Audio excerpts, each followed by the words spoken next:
Wiki. There is Jehovah. God is so good, eh?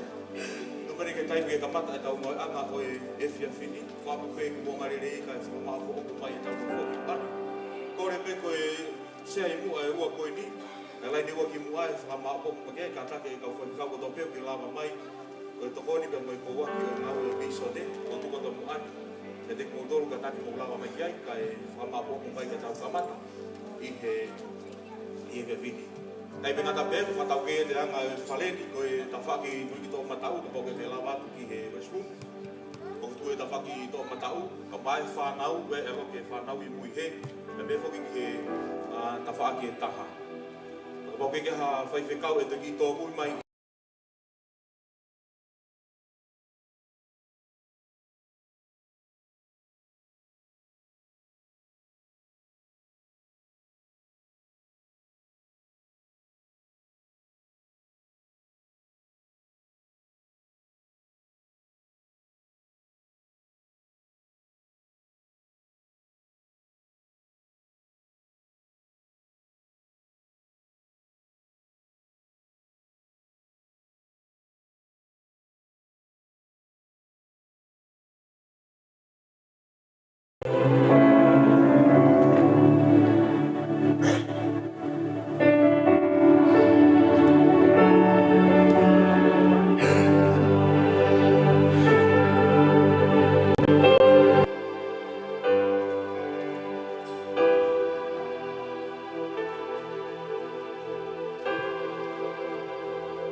We're still trying to get used to all this new technology up here.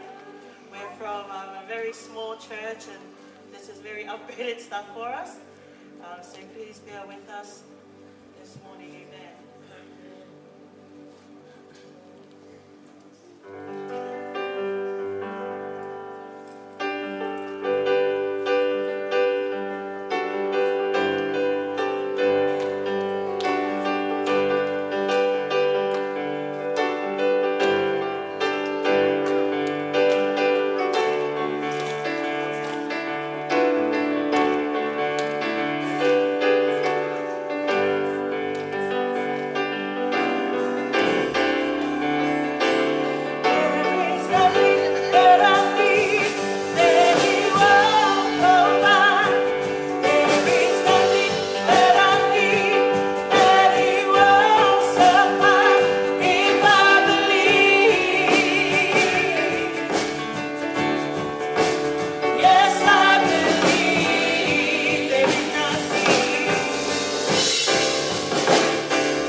Christ our feet this afternoon. Hallelujah. What a good Sunday it is today to be in the house of the Lord, together with brothers and sisters, families in Christ. From wherever you come from, we welcome you with the love of the Lord this morning. Amen. As we open up our new branch here in the north side, we thank God that we're taking back territory for his kingdom. Amen. In the book of Isaiah chapter 6, it talks about when Isaiah went up into heaven. Amen. And he said he saw the Lord sitting on his throne. Amen. And all the angels were surrounding him. His robe covered the temple. Amen. And the angels were singing, holy, holy, holy is the Lord God Almighty. The earth, amen, the earth is filled with his glory. Amen. And the Lord said, who will I send? Amen. God is sending you and he's sending me out into the battlefield.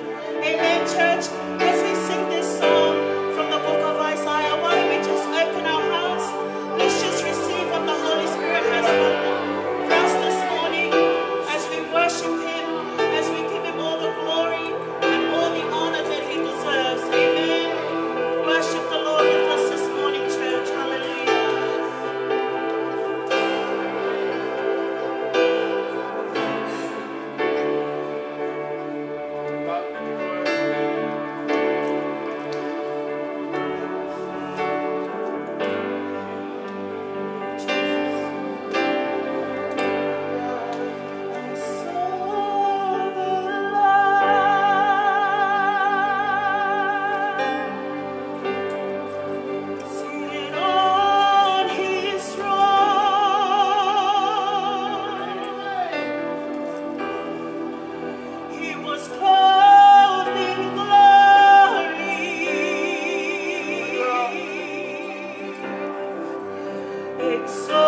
the builder's building made.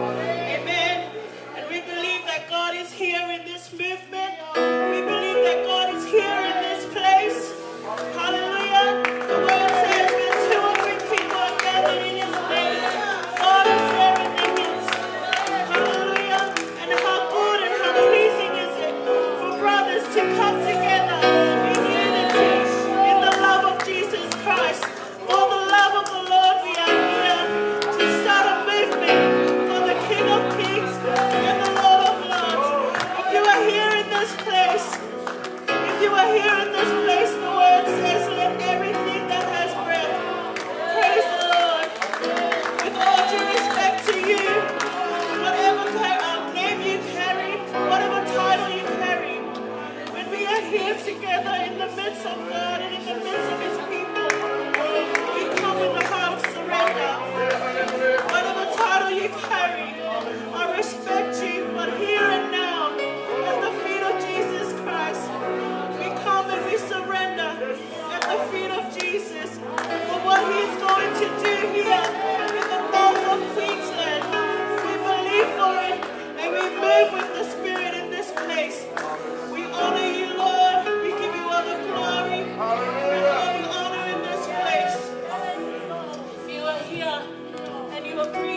mai fuki o ko anga e Fe'ofa'aki ko ni. Oi finga me au ko mo ho tau mai lo to mo tau ngai lau mali e hoa ko ni. Amen. Amen. E ko tau mo e ko ringa ko tau whaka mama ke lau mali e ai. Ko lau mali e o tua te ke te tataki ki tau to. E me na ke tau wanga tau to ke tau sio ki ai. Me te tau a eva ki ai. Amen. Ka ko ni ko lau mali e tua. O mo na to ya mo wakai. E Fe'ofa'aki ko ni. Ka me dai ki e ki. Amen. Amen. Ka tari lo to. E Fe'ofa'aki. Ai tangata eiki a Palestine malo lo. Hallelujah.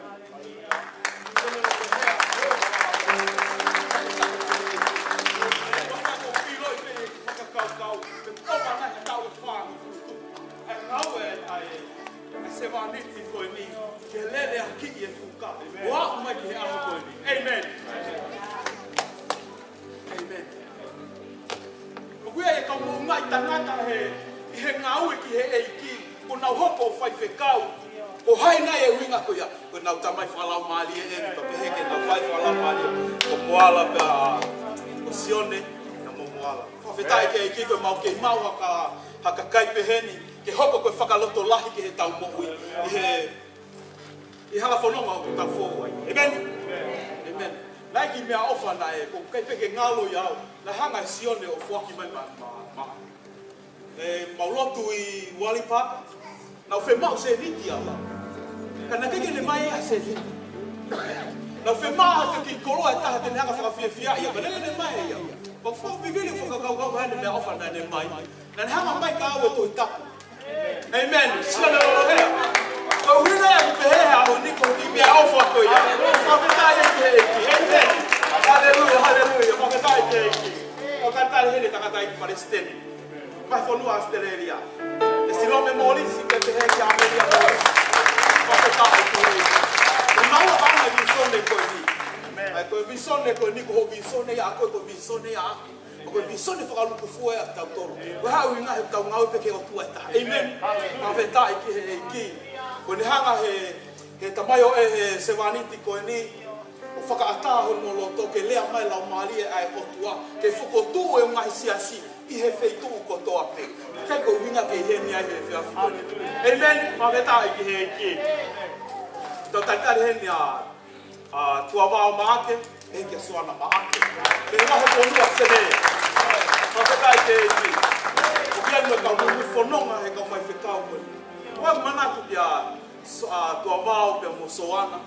Ki moa pau hiki mai ki he ni. Ka koe ki whamiri. Koe tamai whakalau maari e. Koe ki whae whakalau maari e pa mau hiki mai ki he ni. Koe kake ngalo tupu hake. Koe kake ngalo e ohi tangata. Koe kake me hoka kau tangata he konga koe ni. Ke nau tu hako lele a ki e fuka. Ka koe ha. Na iai pe mātua na nau tu Fe'ofa'aki. Leo pe ku whakahela hau i Walipaka. Leo pe ku whakapina holo. Ka iai pe taimi. Ari lela e. Ka tai koni. O ke whee mātu ke he tuliki koe ni koe a militula. Hei, o mai e tau siasi ai pa koe koe tau whai whikau ai. Koe whai whikau kau ko naisa. Ko naisa ai nu, ka mola ai nu.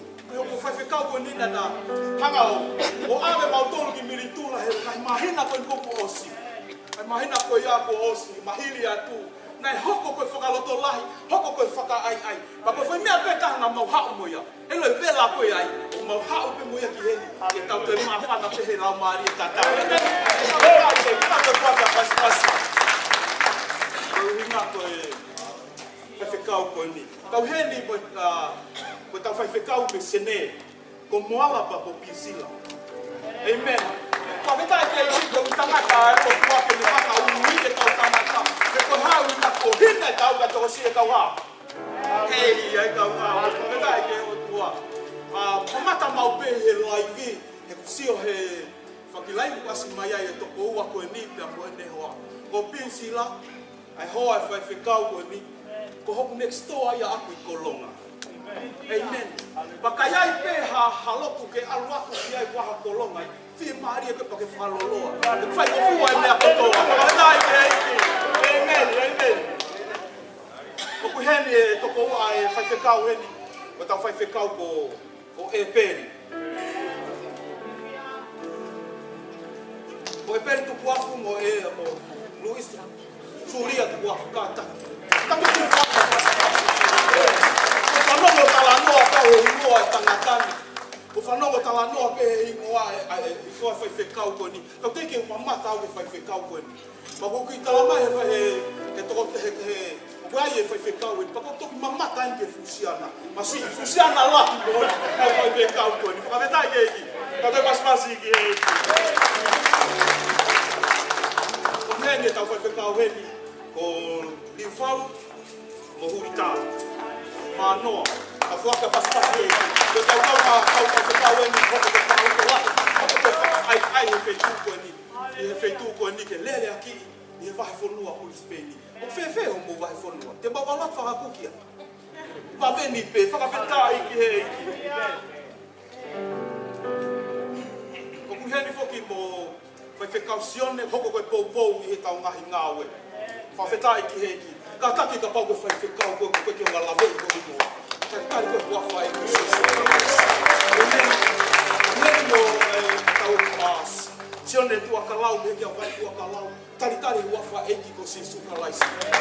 Te tau ka koe ni a Brisbane. Te heki a nau whahu, mo nai oka. Hoko koe kau tangata e mo kau whewhine kuna honga pou ki te nau palu. Pena hoko nau moui ke hoko koe whaka ai e ngai ngau. He ala whanau ma hui kai tau tole e. Whawedai e ki. Ko wakai atu hene kau taki koe ni koe. Ai ngahe department lalahi. Ai wahenga koe ni a Australiani. Ko hene taki koe kau meni. Fellowship ko Australiani katoa. Taniela. Whawedai ke ki. Paspasi ke ki. Keke ke hana mea e Taniela. Tangata mo ui ki ai taha peheni. Ma ke ui kia ko ni ngako Taniela. Hei, anga ne se niti e. Whawedai ke ki. O heni mo soana maake ko ia kutaki i he tapili u ema. Ka whawedai ke ki. Amen. Heni mo sikalu, koe takia i he kau youth pe koe tautu. E youth, o koe tō tahaini ko sikalu, koe taki whakaluku fua ia wahenga ko atoa Australia. Ka pau te ke sio ki ai, ange ane seni. Whawhetai ke amen. Koe tari mako ia he haua koe ni. Ka pau te tau peheka tōlu ko superstar. O koe kai ke hala ia.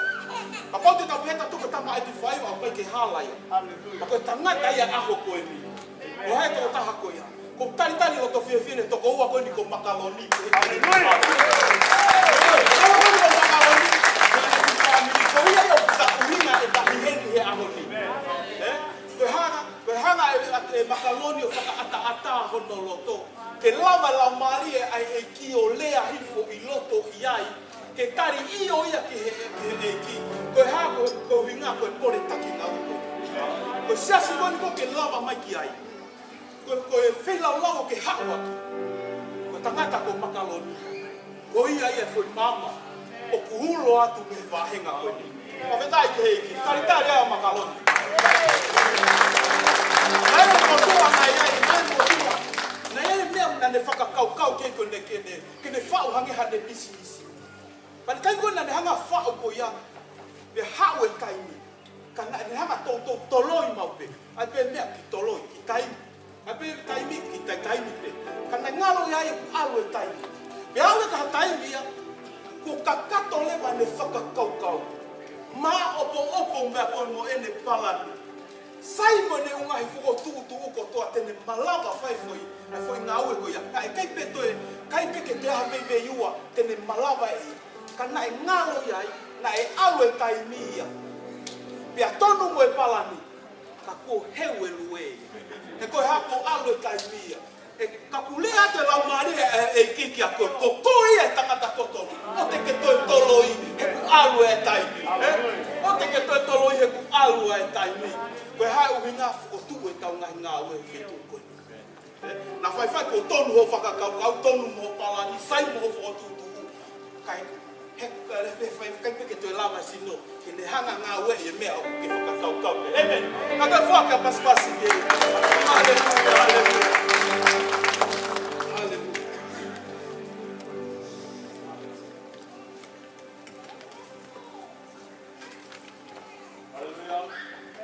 Whawhetai ke eiki.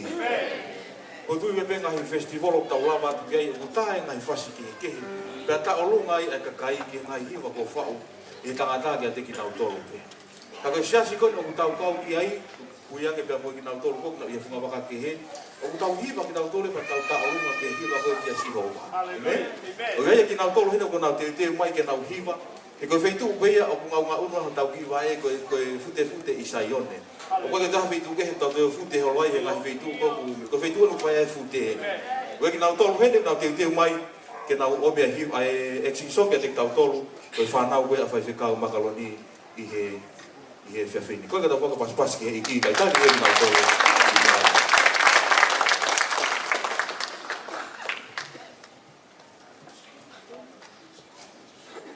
Praise God.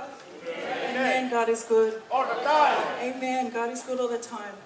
So first and foremost, we just want to give God all the glory and honor and just thank Him for this special day of the ordination of my father, Makaloni Dalgolo, as well as the transition from Fe'ofa'aki Fellowship to Triumph Point North. Amen.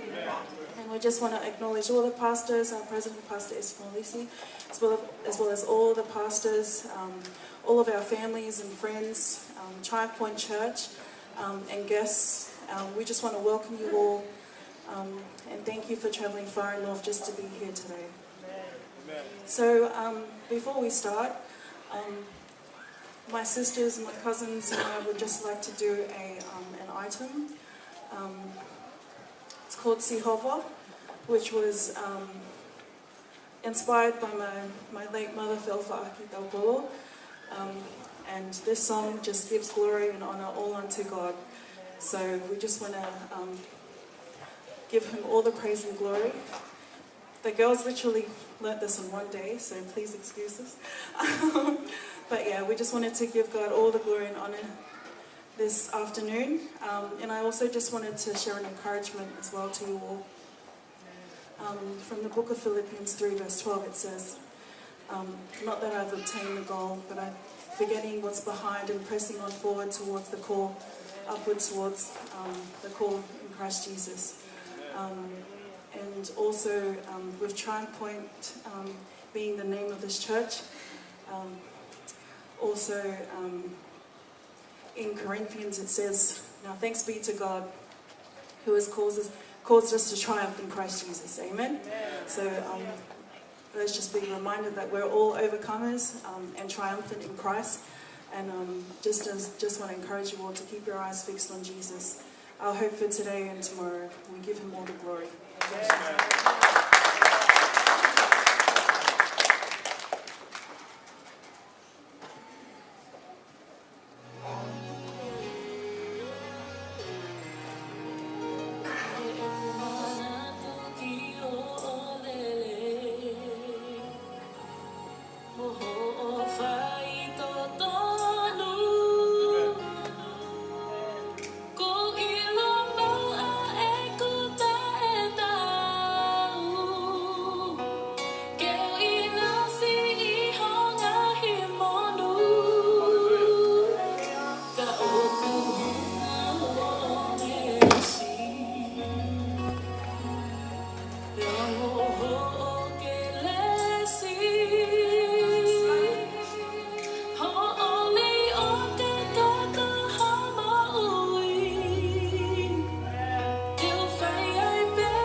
Papetai ki. Ko e ko kalama ma inga ni. Tana ke tau kore ni ke kati asa ke ni ke na u mai tana ke mai tau mai pu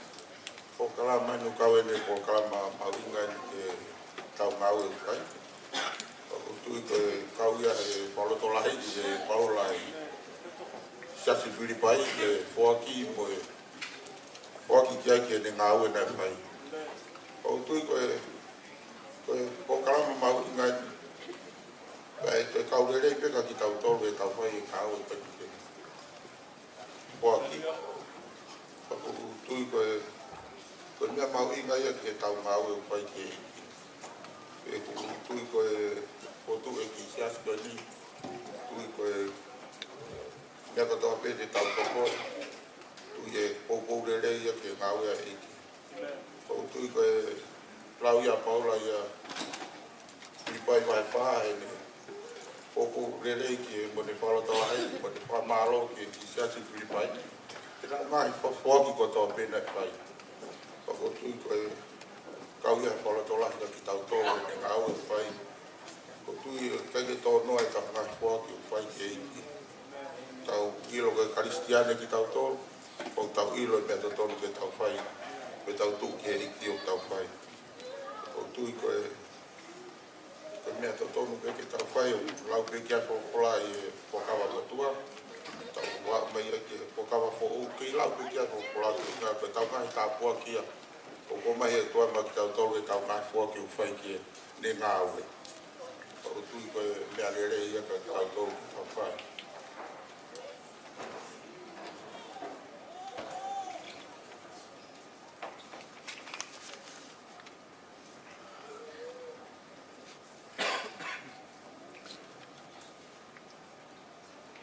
Ton ke a ki hiwa ka mo ka kare ki tō lai.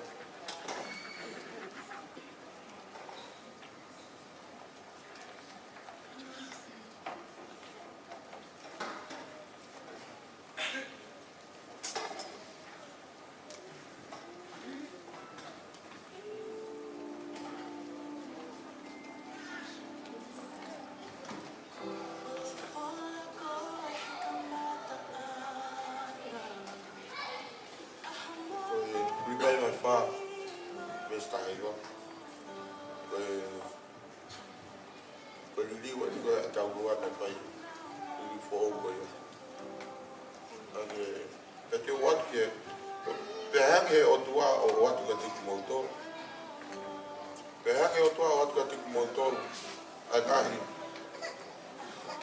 mo ta ko to pe na e fai e kalaisi ko nga ko nga ki amokaki ko fa malo ia paula ki Siasi Filipai e nau toko ni ko tau pe na fai kia ki ko fa malo ko nga ko tau pe ki tau tapo ki ia ko tau ko to ma fa malo ko nga ko Siasi e fia ko ni tu ko nga ko kai fo ki ko tau pe tu ma uilo ko fola ki ma pe me ni mai masiva tu ko ko ri kia fiona ki hanga Whaanga kātu paulangi ko ngā ko kina tōko nā mai whābili o tua. Whai tāpoi kina tōko taha ko tō pē. E o tua nā wholani mahi e whiawhi ko ni ko ngā ue tu whai ko Siasi o tua. Mau whā māroa i e ofa. Ta whiwhiri māna ko e awhio nā whai kei mau ngahi mo uitakata. Ka wau sia mai e whiawhi ko ni. Ko re ngai mea ni sukais ko ma wha mōi. Amen.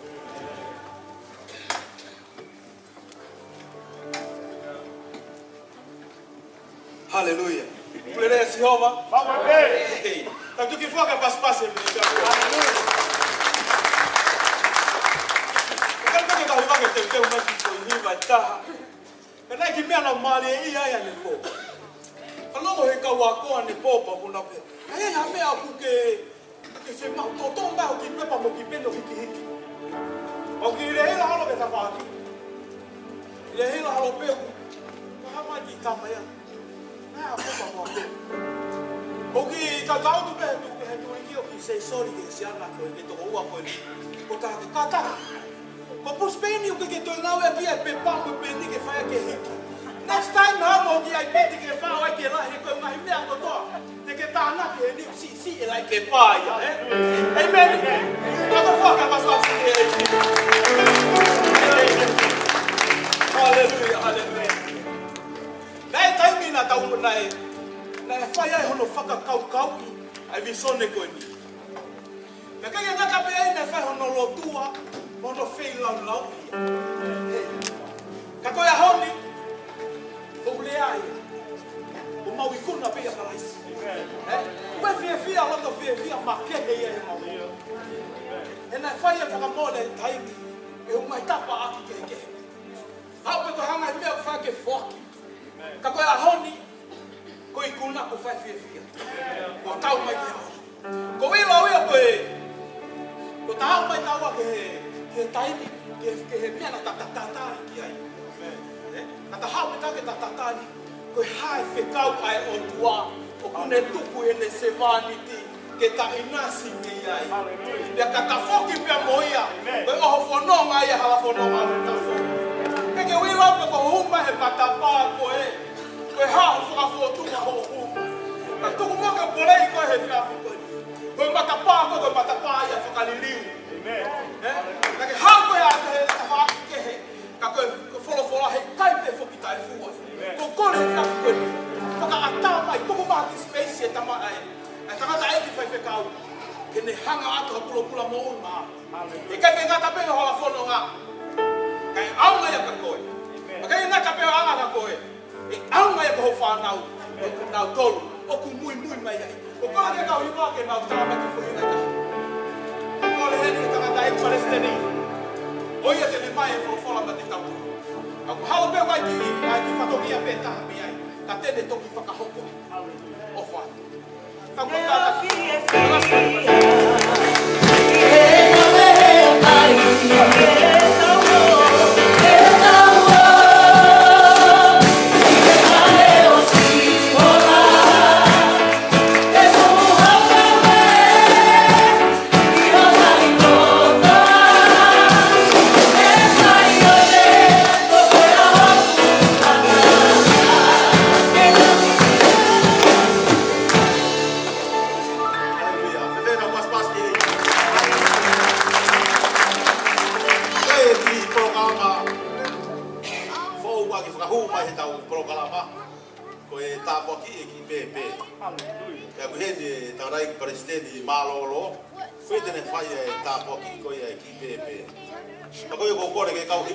Hiva mai ki ko hiva taha. Te ko whawhi e ko taha paana ki pepe ko ia whataha ko e. President Mārolo whai kau sa nuroea. E ni kātaki mai o. Koko ai. Is our God. Sing with me how great is our God. And oh, sing how great is our God. How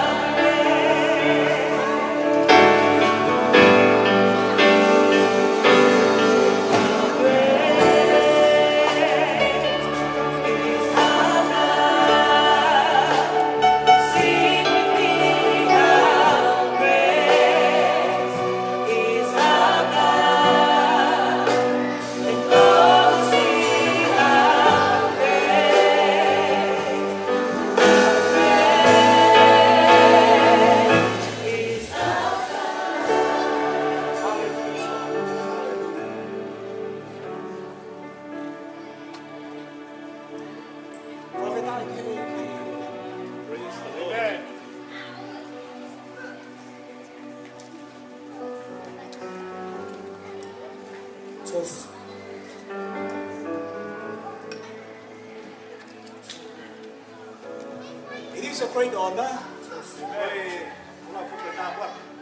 to be blessing and dedication Hoko koe konga oe whakamunui e koe tāpua ki koe. to a little child. Ki he vale koe. Jesus loves children. Wafasi suia ki whana. In the beginning of a family, I he kamata o family, it begins as a little child. o kamata ia I he ki itamasi I koe ki tahene. I'm going to read a few scriptures Te ulau e ngahi whakafola, taken from Psalm 127, ai au to'oia me he sā me te au kua whitu. verses 1 through to 5. Me he vesi, ulua ki he vesi hono nima. Except the Lord built a house, Ta wawe ke langa e si hopa e whare, that's the very beginning. koe kamata ia. It's a decision for the parents to Koe make. whiri ia ki he mātua whemau kena whare. That is God's instruction for a new family. Koe whaunga ia, koe whatunga ia na hanga he o tua whotu. The hope for the future Koe depends amanaki on this, lelei ki he kahau, upon the beginning. e he kamata. So it's up to you. Ka au amoa ia, ai whiri. This is what the Lord Ka says. koe ni, ai whekau ia a si hopa. Except he built the house, Pau he kai ke langa ai whare. those that wanted to build it, Ko ki nau tolu koe au nau loto aki koe ke langa ai whare. it will have no future and no hope. Kei ai ha kahau lele ia ko amanaki lele. It is vain for you to rise up early. Ka whemau ke te koe ke mō tōha ke pongpongi. It's no use rising up early Koe ke mahu inga ia tu pongpongi hake.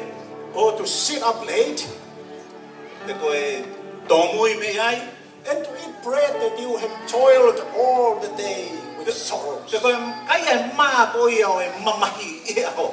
So the Lord is saying here, Koe hui ngai ni le ai e ki he ni. make the right choice. Whai ai whili o kutotonu me he kamata. Allow the Lord to come in. Whakaata ki he eiki ke ne hoko mai. Let him start building a wonderful family, Matake te ia ke ne hanga ia o langa e family whakaofa-ofa. beginning with your child. Kamata ia me heo mo tama. Surely there will be good hope Moni au ia ia amanaki lelei. and a great future. Pia mo e kahau lelei foki. So this is for you to value the importance of children. Koe ia, a mou ia ai whili o ku whakapoto-poto mototonu. Rebecca, Peka, Lord, children are an heritage of the Lord. koe whanau, koe tofi ai mea si ho.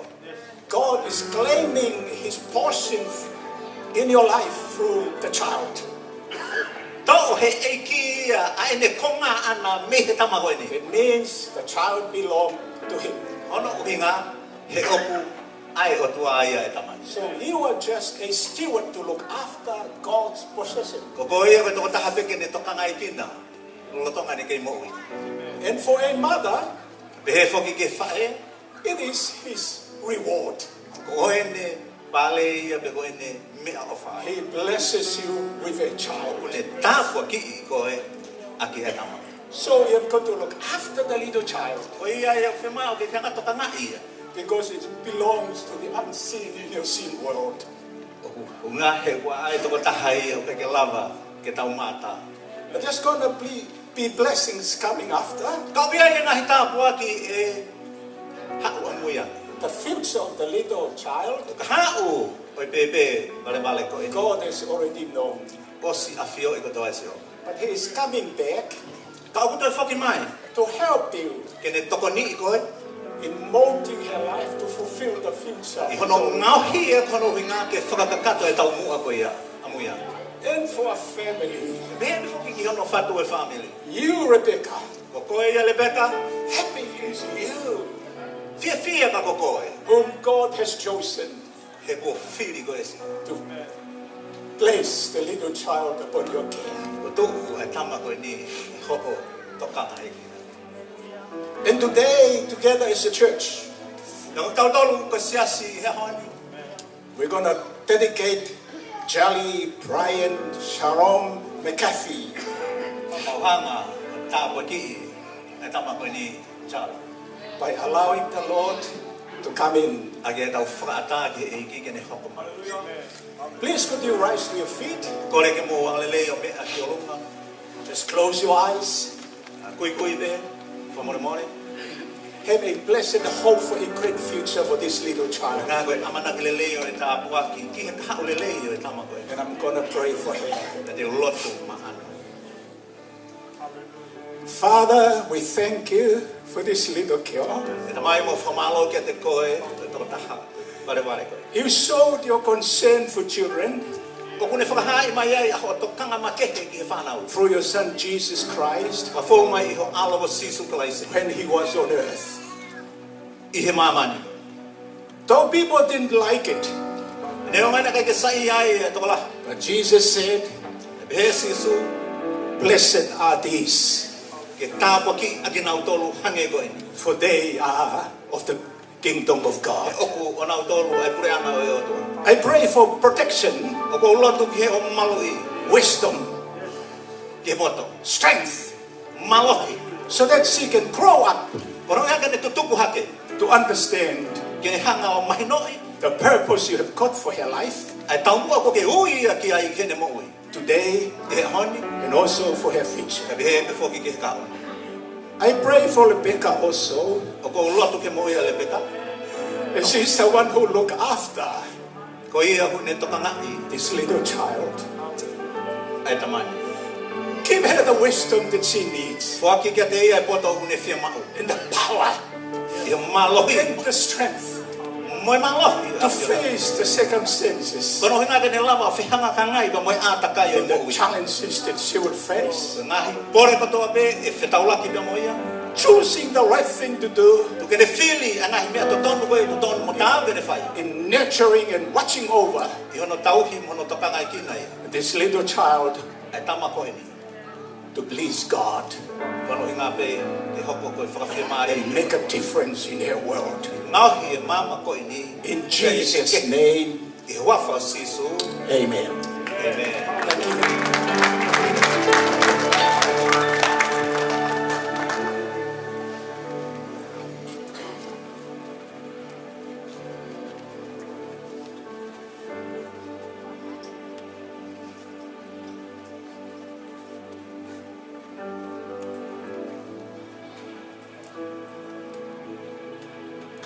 Ko ave askal ni kata kuma ki ma.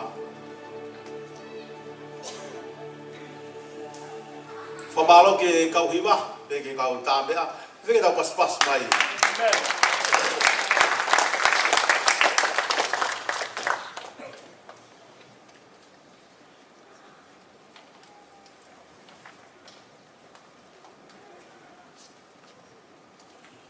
Koe kou whiwhia e wakai ke te kmautolo mo ke whiwhia pe ke tau ke hoko atu. I am full of joy to see you guys, that you guys want to continue with us.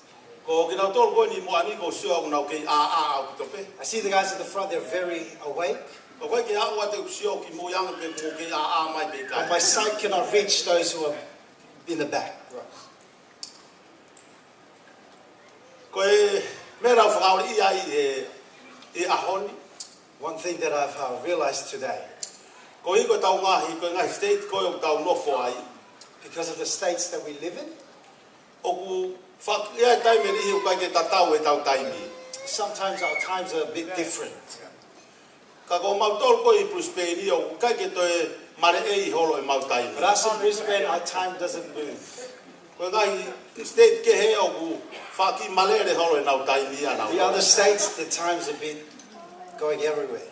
Ka koe mea ula hea nau whātau mui mai ke tau That's hotu. why they're a bit late for church, Koe liliu e nau ngahi taimi. because how their times change. Koe ko ngō wau mai pe ki Brisbane. So when you come to Brisbane, Pea ke mo ilo koe taime a Brisbane o ku tonu taha he kai pe ke toe liliu i. and you always know that Brisbane has the right. O ku tapu e i taha Brisbane. You're not allowed to get angry here in Ka Brisbane, ku sai pe mari mari mo whiwhia. but it's okay to Me veke tau smile. pas pas kalai ngahi. Let's give a hand to God. Amen.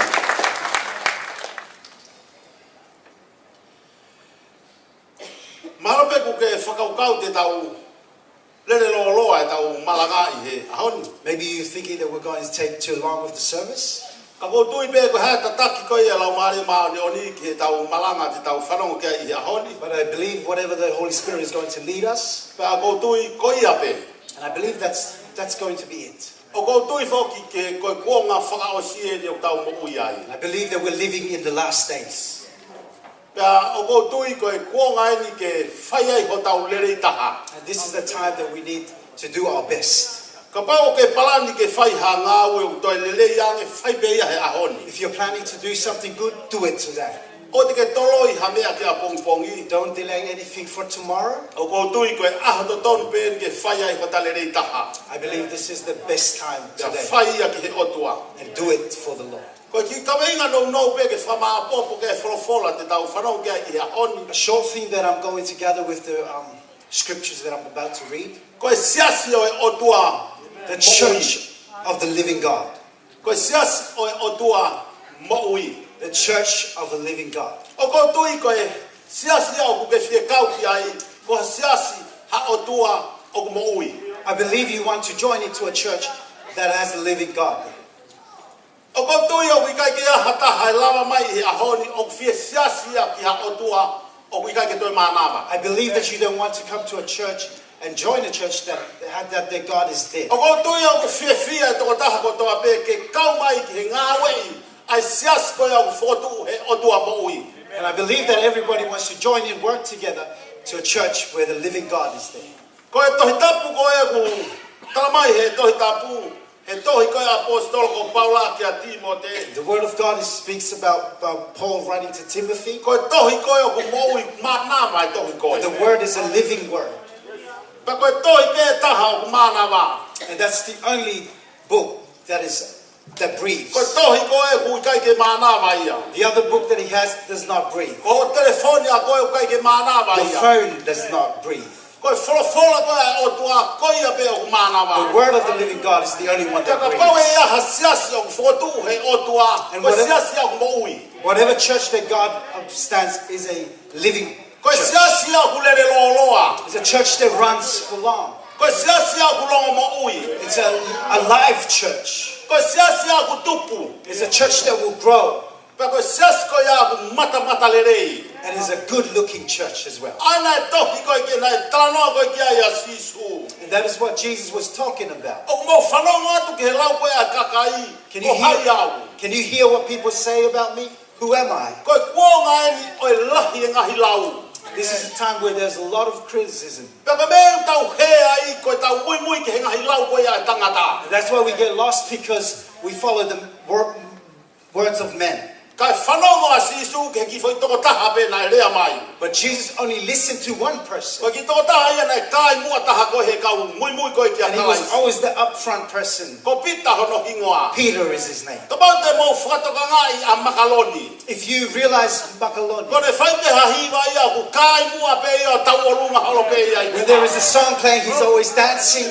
Pe ko hape hapa inga mea ku kai mua pe a makaloni He's ia. always in front of anything. Ko makaloni ko pita ata a makaloni. Makaloni is an example of Peter. Pe na kai ke tokanga pita e ke toi mari. And Peter didn't care about to get married. Ka tau tui tau tolu ko makaloni o ta tau pe mo pita. But we believe that Makaloni is exactly like Tokanga whakalau Peter. mari e pe a pita ia. Just worrying about the spiritual things. Trane pita ia ko ku tui ko a aku Peter said that my belief, ko koe kalaisi koe. you are the Christ, Koe alo koe o tua mo ui. that you are the Son of the living Koe God. sias koe whakatu e sisu, koe sias o mo ui. The church that God plants is a living church. O kuke mono ia koe pita. You are blessed today, He Peter, wikai ko whanongo pe wikai ko hamea e whakahoko atu he tangata. because you have not received this from men. Kai ko hamea e whakahoko atu he tangata o filosefa. You have not received this from a Te ko tangata philosophy aku idi lahi. or a man who is very O strong, kuke mono ia koe. You are blessed. Whanongo koe he tamai because you have heard from the Father in heaven. Koe ia aku ne lea mai ki a koe he ahoni. He's the one who speaks to Te them. koe ia ko whakaukawa ke whakatu e siasi he ahoni. That's the reason why I want to plant this Whakatu ia. church. He maka koe ni. I want to build it in this rock. Makaloni ko hingoa ia. Makaloni, that's your name. E fotu siasi o tua ia honi. And God will build this church Kau today. kame inga ia honi. And that is the theme Siasi today. o tua kumoi. The church of God is living God. He said the gates of hell could not do it. Because Jesus was already there. And he won them. So the church that God has planted, it won't die. The church that is planted today, it's not me who's planting this church. Not Makaloni who's planting this church. God who is planting this church. And that church will not die. That church will live. Praise the Lord. God is good. If we're going to take our time planting church, Satan is going to plant churches. And Satan's already planting churches today. Satan hates what we're doing today. In case somebody might be a saint. The church of God is a living church. It is a breathing church.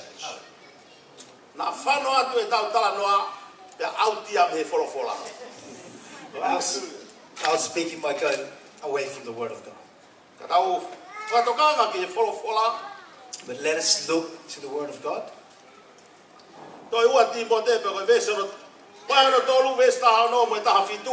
2 Timothy.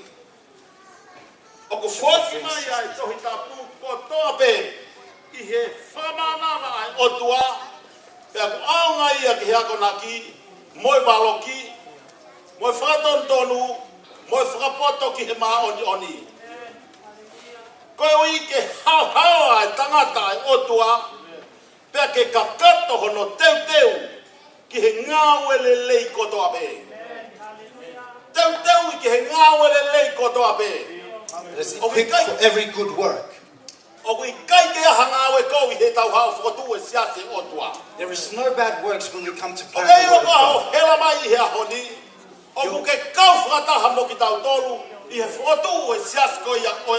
You're tiring of coming here today. We are joining together to plant the church of God. So that God could help us and give us boldness to everybody. To have the heart of God so that we could save a soul. Not just only sow the word. Not only that this spirit is alive. But God wants to plant a church to bring people to feed them properly. Because you feed them out there, they leave. But you need to bring them to the church. Because there are men that God uses them to encourage the people, the spirits, so they can be saved to the kingdom of God. I thank all the pastors that are here. I have contacted them. Come so we can work for the kingdom of God. I did not receive any negative answers. I have received all pleasing answers. Pastor Liu Fao is here also with his church. I have called him. I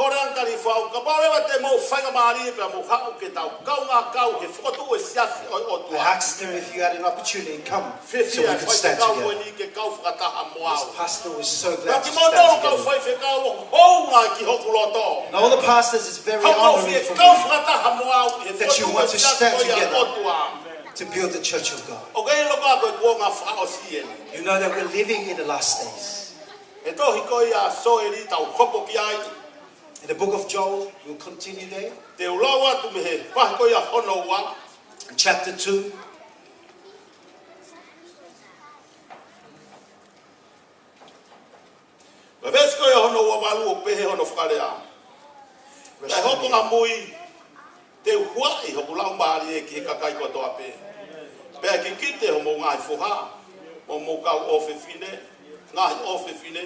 Pe misi o mo kau matua ai ngā misi. Koe konga whaka he besi koe ni koe konga ki mui koe ia oi besi. The beautiful part of this verse is the last part of it. Tala mai he wholofola pea e mamata ai ngahi mea ha mai. It says that young men shall see visions E ho kau tala mou. for you young men. Pero au no wholotu ki he otua hai uhinga kai ke ave ai visone. Ke ange ke kau matua aku nau whakapoto-poto. And I asked God, why didn't you give it to the adults? Ha meo ke They're ke more ange wiser. he kau reka aku nau loto maa. Why would you give it to the kids because they're more Kai ange green he kau heart? tala mou. But give them to the young ones, to the Koe youth. visone The vision, o whemau ia ke tau mahi noi. we need to Kia understand it whemau ia ke ngā wei. and we need to work on it. Si kau tala mou o kuhui ai visone lahi koe ni me he otua. O whemau ki mo tolu kau tala mou. Youth, this is a big vision that has been called from God and we need Koe you. heu inga te tau lava o ilo i koe ia ai visone. The only reason why we can understand this vision O ku whemau ke ho tau mata. Whakalau maari e ke tau ilo loloto ke whinangalo koe ia otua. is by opening your spiritual eyes so we can Lai au see pito things. ka kai, lai au pito kau tala mou me kau whine mui. A lot of young women, young O men, more nau mo ui. they have lost their life. Kau kei tu mau mea wholofola ia. But the word of God stays Ko ki remain. mondoro e ka kai ko ia ke o atu ke visone ai And you are that otua. person that the vision is to Ko ki come mondoro te to you. mau hoko atu e whamau i lau But maari. you are the one who's going to continue Ko ki saving mondoro e souls. tonu homo sio. Your visions are Ko ki right. mondoro loloa homo sio. Your visions are more further. Si kau tala mou me kau whine mui. Young men and young women, Ko e tau koe ni. this Ko e tau lele age ia. Ko e is a ngā good ui. age for the work. Ko e tau wanga maheni koe a tau tolu, tau tali peke, tau matua tua, pa tau toki ngā Our ui. usual will always wait until we're older, then we start doing something. Ko wā weni ke tau worongo furu tupu. I am about 60 something years old, O kou whā mua ke to e tau tahawalu mai. and I wish I could be 18 again. Kai peto e lava ia ke whoki ke he tau tahawalu. But I cannot go back to 18. Mea peta e lava whoki e iau ke he tau tahawalu. Only one thing that can go Koe back to koe whaka 18 whoki te hongu loto mo hongu ata mai ke tau is koe take ia. my heart and my mind to that Saki me age. kuroe a kuia. Kau kei tahawalu But my te hongu walk is ata mai still ia. swaying, but my mind is still 18. Whawhetai keiki. Praise the Lord. Pas keiki. Let's give a hand to God. O ke mau ke hiki ake ho tau loto. We need to lift up our hearts Ke tau iloi ko haiti tau tolu he ao e otua. so that we can know who we are in the presence of Ka koe God. whie mau ia aho koe ni. And that is the need for today. Ke sio ke aho tau mata o wakai ke tau iloi ia mea loloto ko ia ai So otua. that you can open your eyes and see the deep things of Ono God. whinangalo ia ka te tau tolu. Because that is His will for us. Ke tau kau he ngawe i e pureanga o e otua. So that we could join in and stand together E koe working for the siasi ko kingdom. ia o fotu he otua. Koe siasi a mo ui. Because the church that God plants is a living church. Pea wikai ke wea ia ku kovi ki mautolu. A ki mautolu e tau matu o tuange. And I'm not saying that elderly people are not good, Ka ko whame ke whama mafa e tau toka ngā. E tau tupu hoko hake koe ni. Ko ki mautolu e pasi ati ai. but I Ai want us misone to koe look ni. at the next generation Tamai e as the vision will be wolofola, passed to koe them. kuonga whao si te wanga. Wa e hifo hoku lau maari e. Joel says that I will pour out my spirit at the last Ki he kai days kotoa pe. to everybody, O kui kai koe pentekosi pe. not only Ki he Pentecostals, ka kai kotoa pe. to everybody. Wa e hifo hoku lau maari e kia te kinau tolu. I will pour out my spirit to. Misi e kau mātua. Ake misi lelei pe. The elderly people will dream dreams. Pepe ki he kau whewhine. The Ka women, kou tokalahi au ki he talavou. O kunau ke iwi lahi. but I'm also so worried about the young ones Ke whai hatukulolo ki he otua. to surrender to God Ke mea ngāwe aki e he otua i he honi. so that God could use you today. Nā ku, whakaukau koe ki he visone. When I was thinking about vision, Kau whakaukau ke whakawa motua tohi exotosi. I was thinking about the Old Testament, Kau whoki Exodus. ki ai o lau tohi ai. I went back there and started reading Exotosi wahe ono. Exodus chapter 6. Nai talanoa i e wholofola. Ke alu koe a Mosese o ave se kau koe a otua ki ispite. The Bible speaks of Moses going back and giving the word to Egypt. Se kau he otua a Mosese. Ke alu ke whata o whata wataina i mai hono kakai me ispite. God commanded Moses to go free his people from Egypt. Alu kia Pharaoh. He went to Pharaoh. Tamai he wahe taha no, he tala noa koe he wahe taha no. In chapter 16, Alat pea Moses o lea he kakai Israeli. says that Moses just went and spoke to the Israelites. Lea tuia ka kinau tolu. And when he spoke to them, O ku puputu ho nau loto ia nau tolu. their hearts weren't right. Karai kai koe finangalo ia o tua ke alu he kakai. But that wasn't the will of God for him to O go kuei to the me people. taimi ai o tua ke ne whekau mai ai ka ki tau tolu ke tau aluat mo wholofola ki he kakai. God has his own time of telling us to go to the people. Talamai he tala noa na ita Moses ia. The Bible says that Moses was Fokma angry. Moses ia talang he o tua. He came back and he said to God, Ko walo tala whekau ko koe ke tokanga mai kakai ia ki au. I went and told the message and they're not even caring about it. Ko lau mo lau e tala noa koe ni he wahi koe ni. Pau ko ilo ai. When I've read this scripture, I've realized Ai mata mama koe ia whekau na almo Moses e.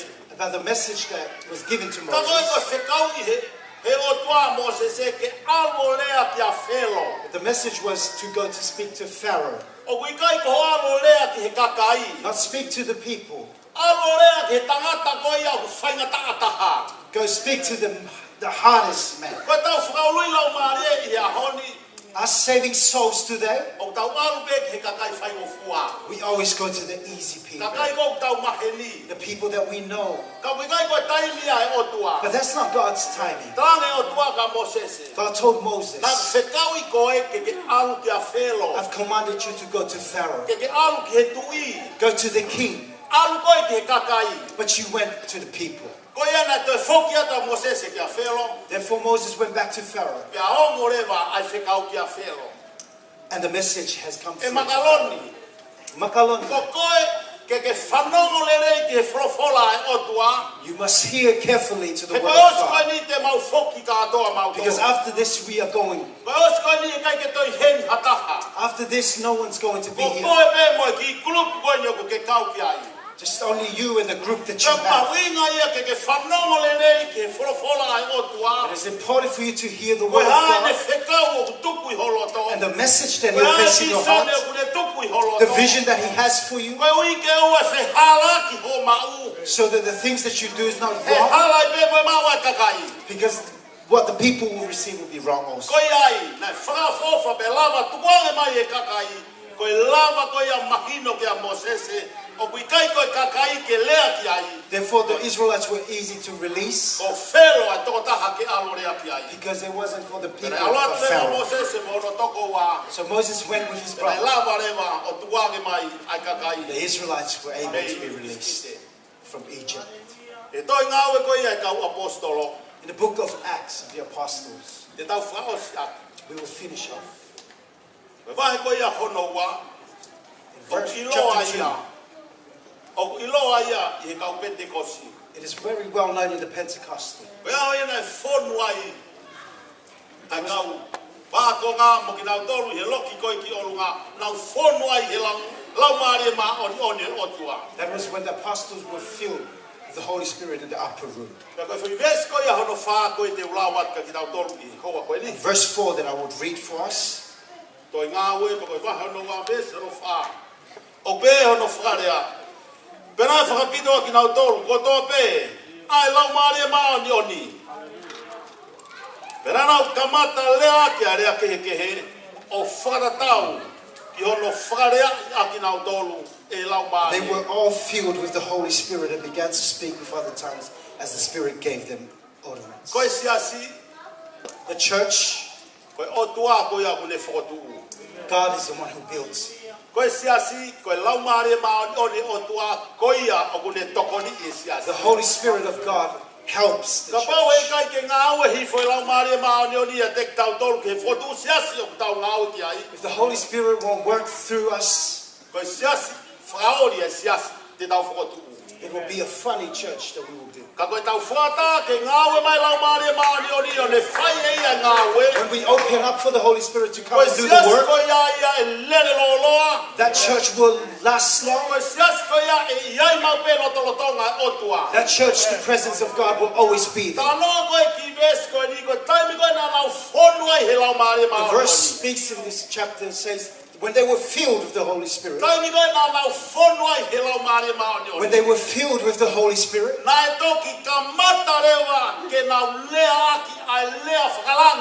Then they started to speak of heavenly language. They started to speak of the language of the Holy Spirit.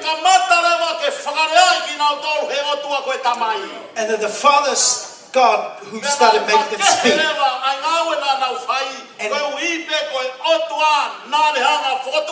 And everything that they did was different because it was God who worked through them.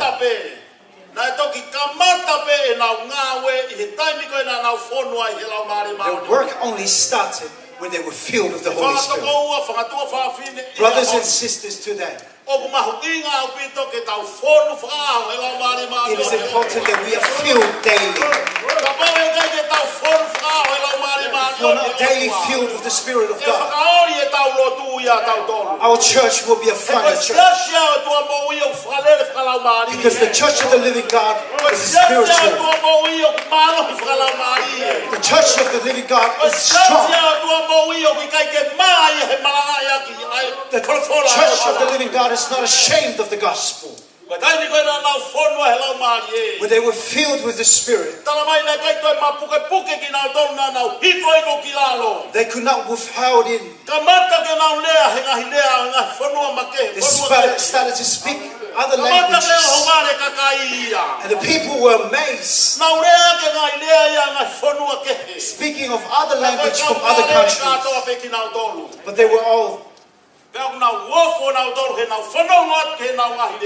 they were amazed by these words. The language that they were speaking. When God will allow you to speak through the Holy Spirit, that is why we are different. That's why we have power.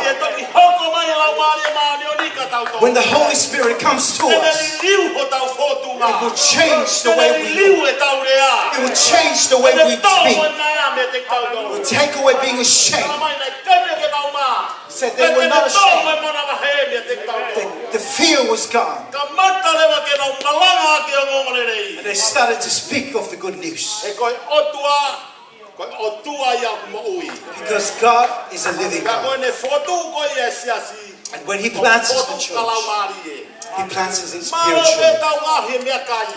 Thank you for making them food. Thank you for every hard work you made. That's something you need to do. For the most important points, we need to be filled with the Spirit. To be filled with the Holy Spirit. And there is greater hope for the future. Because the Holy Spirit will work. Will lead the church. And He will bring new things daily. And that is from the Father. He will bring new words every day. Makaloni and his crew. Let us always be filled with the Holy Spirit. Because He is our closest help. The Holy Spirit will lead us in every truth. When we are filled with the Holy Spirit, it takes away every heavy burden. And we begin to walk in the Holy Spirit.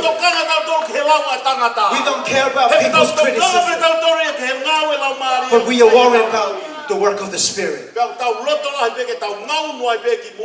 And we become strong.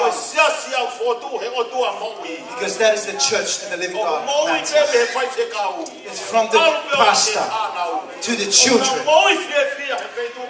They all enjoy. Because the church in the books of the Apostles, that's where we are aligning our lives. Going back to the works of the Apostles. Because that church was not run by knowledge, but run by the Spirit. It was helped by the Spirit. And that is our hope today, that we go back to the church of the living God. And it will always be right. The apostle says, he wrote to Timothy, so that this book is a living book. There is nothing like this book. Magaloni. When he heard about this testimony, the gift that the president gave him, that is the gift for you also. It is a living book. That book you speak to is speak to you. We have today. A lot of churches will always go about the gospel, but not following the Holy Spirit. Realize if you're in the Holy Spirit or not. Now hopeful planting this church. Everything for the Holy Spirit to do. We just come and surrender to the Spirit. Holy Spirit, you work in your life. What are you going to do in life? I'm not afraid of speaking in tongues. Today there are less who speaks in tongues. Only those who are on the front line who speaks in tongues. And those who are behind don't speak their own. But we need to speak in tongues, because that will lift up our spirits, and we will know the will of God, and we know that He is a living God that we serve. And the living church is run by the Holy Spirit. Let's give a hand to God. Can I invite the worship team to please come forward? We have hope for the Holy Spirit to come and lead this church. We all come and surrender to the Holy Spirit. Whatever work He's going to do, I believe our coming years, we are going to come and be amazed at what the Spirit is going to do in this church. Because it's not Makkah who's doing the work, but the Holy Spirit. The last program that we have is one of the most important programs that we have.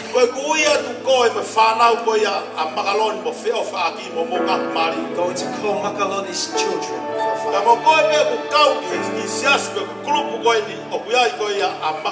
And whoever is joining in this group, I ask you that you please come forward. And I will ask the pastor to please come forward. I'm going to pray for you. I'm going to ask God to protect this church. So please come forward.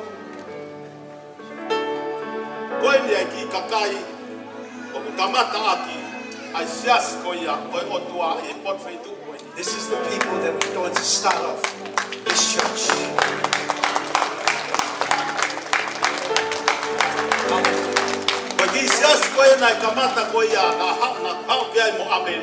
The first church that was started here that me and my wife came to,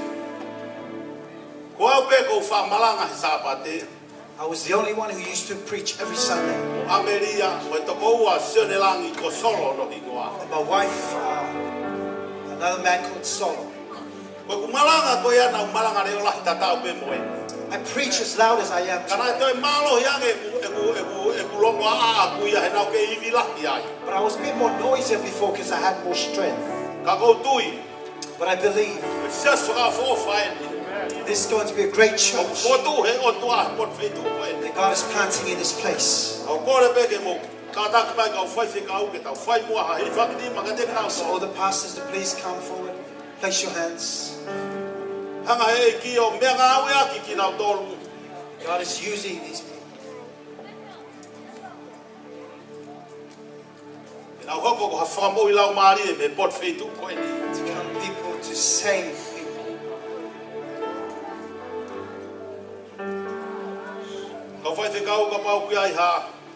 Halea whakalotolahi e te motolu. Whafo pita ki at ki a koe ke ke. Fai ha whakalotolahi. If you have an encouragement, I want to give. So good for you if you want to encourage. Kena ha fai te kau ki ai ha. Any pastors who has a word? Sai ko kore peke mo unu mai ka fai te kau. Ask all the pastors, please move forward. Te tau I whakni maka ki nau tolu mo tō koe ni wani. Malo ni hau ki loto ki whakkoe ni. Koe ni ai se wāniti ko ui he otua. This is the servant that God has called. Me hoko koe. Ngā koe toko taha ki ngā ue whawhai whekau. To become a person who's working as a pastor I e pot wheitu koe ni. in this place. O ko tui o mo whūtoko la whau. I believe that there are many of you, Nā moha ui ke taha pe ua me heni. not even 1 week, Ko mo toi whakatu e mo tore mo siasi taka. you might plant another. Te teke tau pas ki. Let's give a hand to God. Ko whamaro ke I koe konga lahi siasi koe ni koe si whanau ia mangaloni. Koe ka inga hono mari o na wikeni. Most part of this church are Pea Makaloni's kei children toko lahi and pe family. kau tō mai ari he wheitu koe ni mo kau hamoa mo kau nusila. There are many other people here. Ka ui koe he otua mangaloni. God has Hoko called koe you koe tangata koe ai otua e to pot become wheitu. the man of God in this place. Koe e te mau whai pe halotu ma hei whaminima kia te koe. I he mau tui ko koe e toko taha to tonu e pot wheitu. Pray for you. Hallelujah. Hallelujah. O kore peka ki mo tolu kau me mi pā ke hi mai o mo ni ma hi mai o mo ni ma. Ask you all the members, please lift up your hand. Hallelujah. Pau maari e maa nion. O mau I ke a Fiona. E ke hoko mai. Whamaru a fio I loto. Tataki e moui a ho se vaniti. O kuakolaka he ngā ue ki he a Fiona. Tō marea he ngā ue. O kune fie mau hato koni. Ma ui kere koe lau mare maa nioni. Hoko mai o ke mua ke mui. Ke loto I hono loto. Fuak hapoto makehe. Ata mai lei. Pea malohi he ngā ue ho lau mare maa nioni. Whakawhonua ki ere moui. Whakaavo ki hono mata. Ke sio loloa ki he bisone ko ke hanga tuku I hono loto. Ke iai iwi moi malohi. Ka ke whanonga tae vei ua. Whanonga loto laki. Te kuoni ho palo mesi. Te wia te koe mawai pe. O ako ki he ngataanga o mamana. Koe mau fia ke whai e lotu ma ke he. A ho se mani ki. Hoko mai e malohi o lau mani e mani o ni. O ke tataki e koe. Pani ake o lau mani e ne moui. O ke tataki a he whendu ko toa pe. Toni e ne whanau. Toni hono kahau. Toni me kau me mipa e siasi. Ke whalangangi mo whahikiki ai pe ai a Fiona. Ilonga ngai maa whakasino. Ilonga ngai mea whakapanga.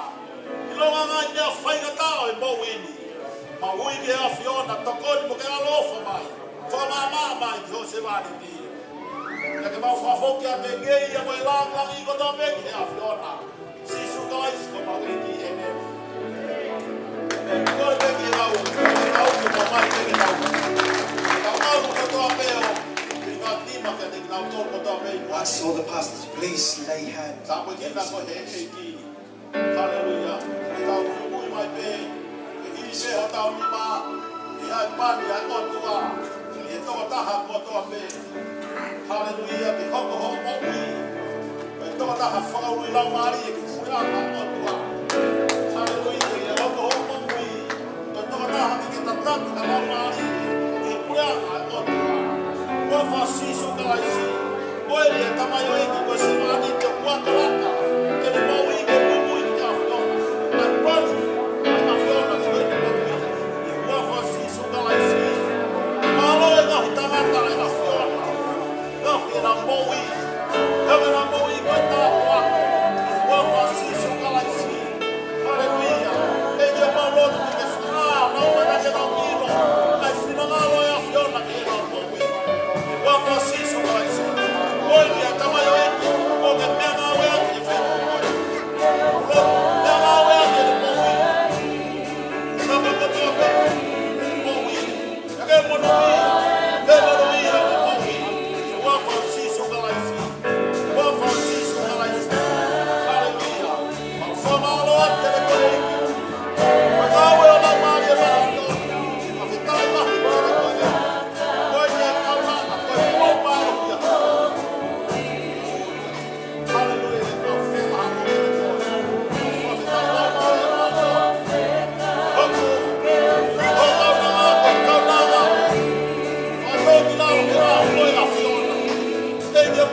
ui mai te po te tu. Wa fa sisu mai. Wa ni mo na pe. Te na we. Wa fa sisu mai. Wa fa sisu mai. Te na we na pe. Wa fa sisu mai. Hallelujah. Palos.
Hallelujah. Fe'ofa'aki, fe'ofa'aki tau pas kalaka. Praise the Lord. Let's give a hand to God. Ko fe'ofa'aki la ko le famalo ke ko ki mo tolu e ni hanga e ki ui ke ne mea nga we ki mo tolu e fetu ko en. I thank you all that you as a person who God has called. Fe'ofa'aki so ke fa ma le ko ni ke he wakai ke to ko ua na mangau fa ta i tonga. Also so happy to realize the brother that I've worked together So with. ni tau fui. Joel, His wife, they his wife, they came from Sydney. Ka koe ai leo no foha na ngo foha una I heni I kai ngalot ko ni. 2 of their sons are in this church. Na hoko ko popo le I he kai ngalot ko ni. Helping. Ko inga kuna si lava mai ai me sene. That's the reason why they came from Sydney. Na oka mai e fa na u. Let's give it now to God. I want to thank you, Shirley, and your wife for coming. And here it is. This is the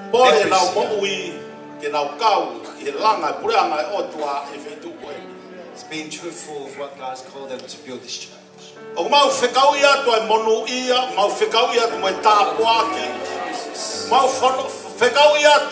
Ke fono mahua monuia io nau nima io nau fata io nau ngai aya na mea ia nga nau faka kau ia nga honau loto ka maurea he tui mo amana kile ki afona mau fekau ia ke monuia pe afia o kakai ina wa kau mai ke siasi o afona ma siasi o tua mo mau famalo ai ke afio sisu klais ko mau eki amen. Kapas pas ke iki ko katan ya ko baha malo kita thank you fa fe ya I'll invite Pastor Dova. Praise the Lord. Amen.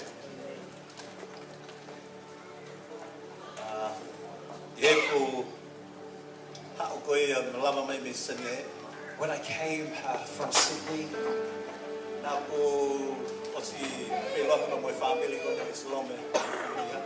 already met Islam and his family. But I did not see Joshua. I said, where's Joshua?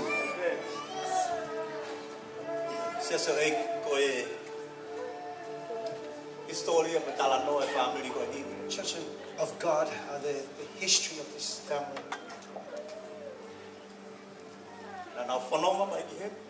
They journeyed here to plant this church. The house that me and my wife were at. We opened for them to come live.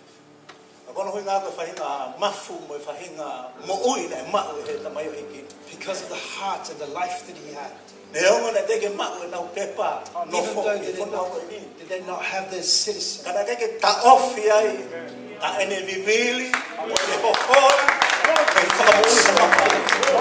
For wanting to save a soul.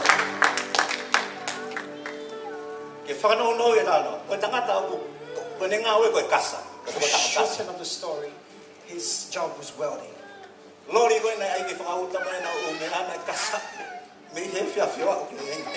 The truck that they've loaded up this stuff was all welded so they could put all their stuff in. And throughout their journey, with only good hope in Jesus Christ. Today, we see what God is doing. There were problems and struggles in this time they started this church. No family. I've talked with the sponsor. After 2 or 3 years, I asked them, how's the work going? He said to me,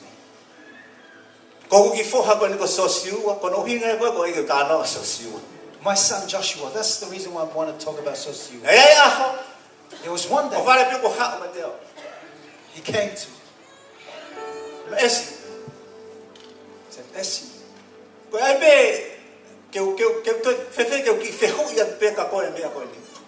I just want to ask you a question.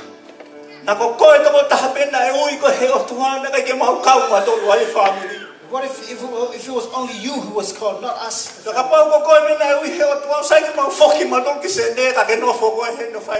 if you're the only person who's called, can we go back to Sydney and you stay here? Church, look to them. Glorify the name of Jesus.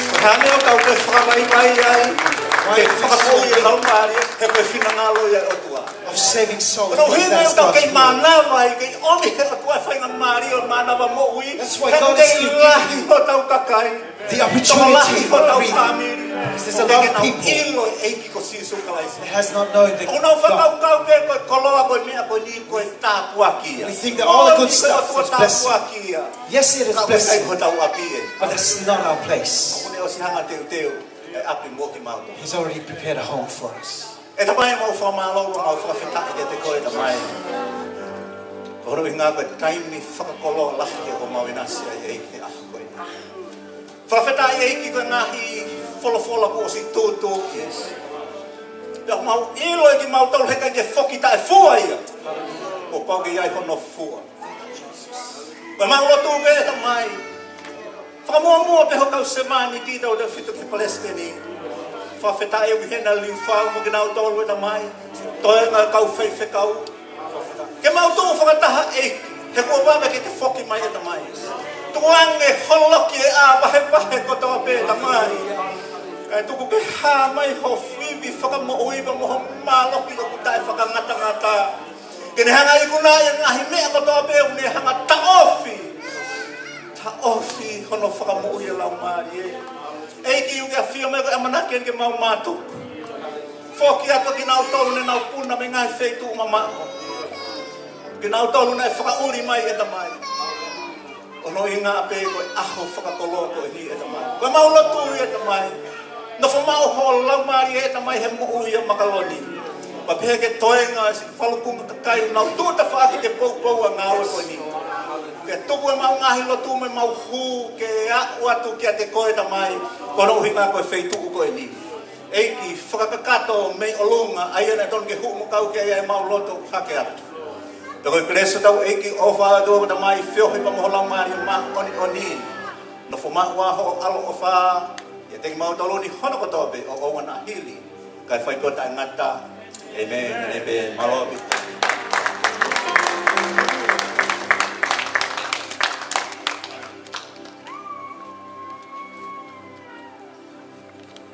Like he go lava tau ko ngā waki koe ahoni. I hope you have taken your portion for the week.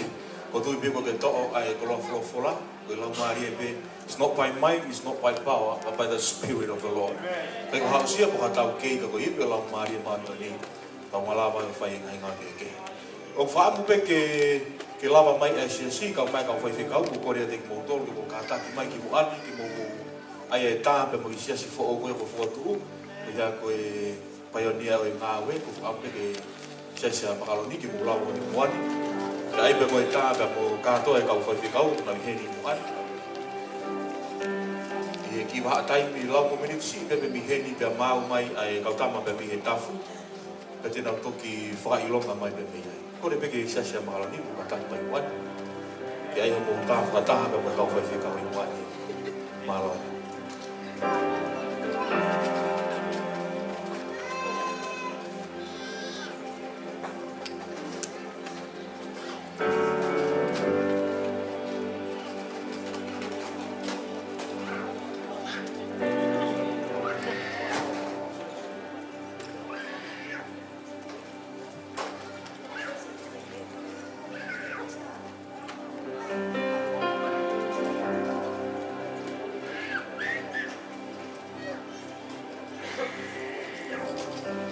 Ia ki tolo e tupe ai e tā, tupe ki kakatu hene ai kai ngalotu. Ki lau minitsi me hene toki whailonga me ai tafu, taka to hoka ki e konga hono wa. I koea te ke ulawa peke ki lawa ki tu o ai hao kakakofi, te ke taitari pe hene. Ka e hiwa te kauhiwa, hiwa, o toka lata utari. To whailonga me tafu, pe tato hoka atu ki e konga hono wa. Maloa ki toka.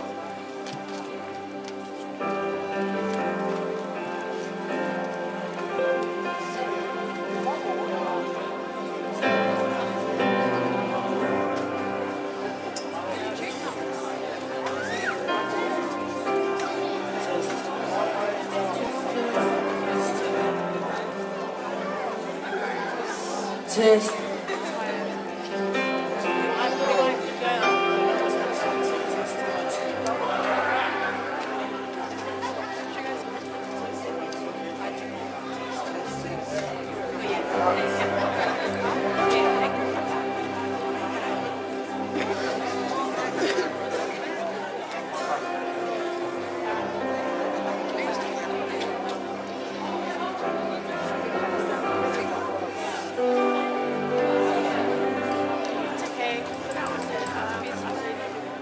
You turned it around. You turned it around. I said yes, Lord, yes, Lord. You turned it around. You turned my weakness into worship. You turned my pressure into praise. You turned my mourning into dancing. And I will bless your holy name. Turn it around. Turn it around. Turn it around. I say yes, Lord, yes, Lord. You turn it around. You turn my weakness into worship. You turn my pressure into praise. You turn my mourning into dancing. And I will bless your holy name. Turn it around. Turn it around. Turn it around. I say yes, Lord, yes, Lord. You turn it around.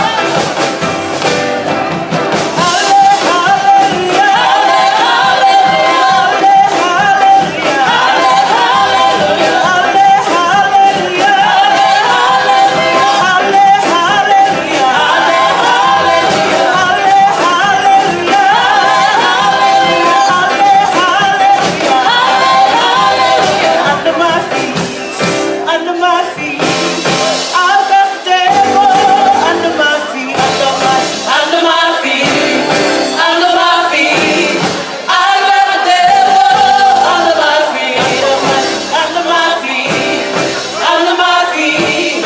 I've got the devil under my feet. Turn it around, turn it around, turn it around. I say yes, Lord, yes, Lord. You turn it around. You turn my weakness into worship. You turn my pressure into praise. You turn my mourning into dancing. And I will bless your holy name. Turn it around. Turn it around. You turn it around. Turn it around. I say yes, Lord, yes, Lord. You turn it around.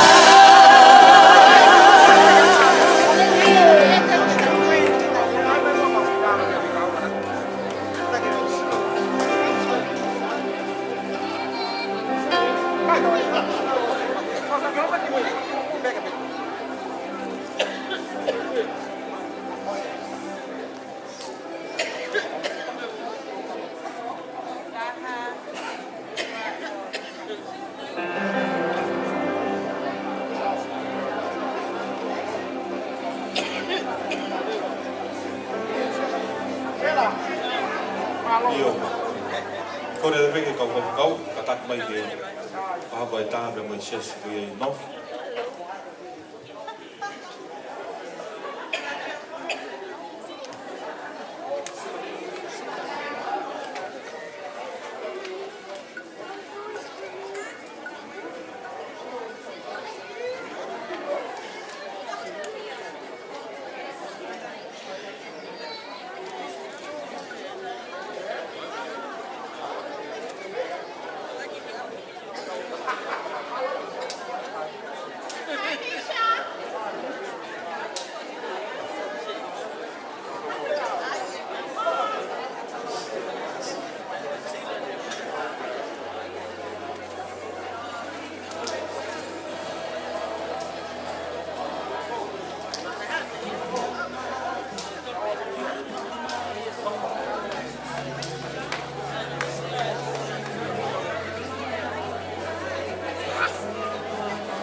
Io, I whakarata atu peni pe mei he taki koe ai iu whakatoa.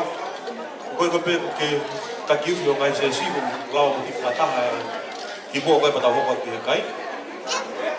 Was informed by the youth leaders of Australia that if you know that you are youth leaders of churches, you guys have a small meeting before the feast today.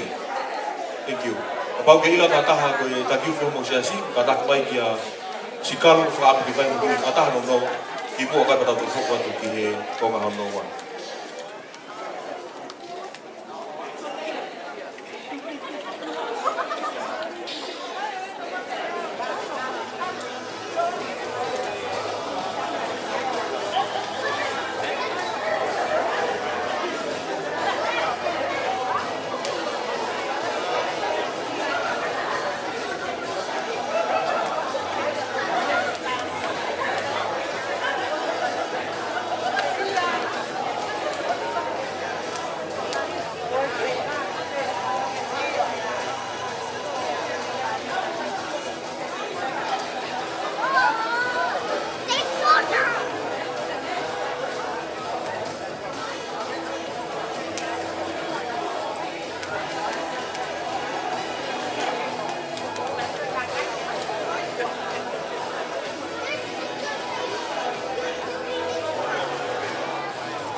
E o tua tataki au whakaulo ai mama I hoku loto Pea ngau hi au koe whetu ungingila Ko koe ai mahalohi mo e mafi mafi E o tua tataki au whakaulo ai mama I hoku loto Pea ngau hi au koe whetu ungingila Ko koe ai mahalohi mo e mafi mafi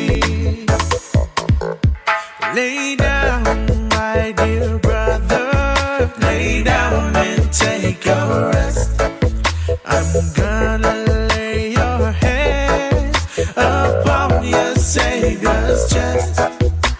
And I love you, but Jesus loves you best. I bid you good night. Good night. Good night.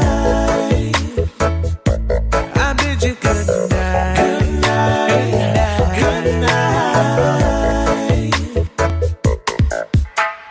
E o tua tataki au whakaulo ai mama I hoku loto Pea ngau hi au koe whetu ungingila Ko koe ai mahalohi mo e mafi mafi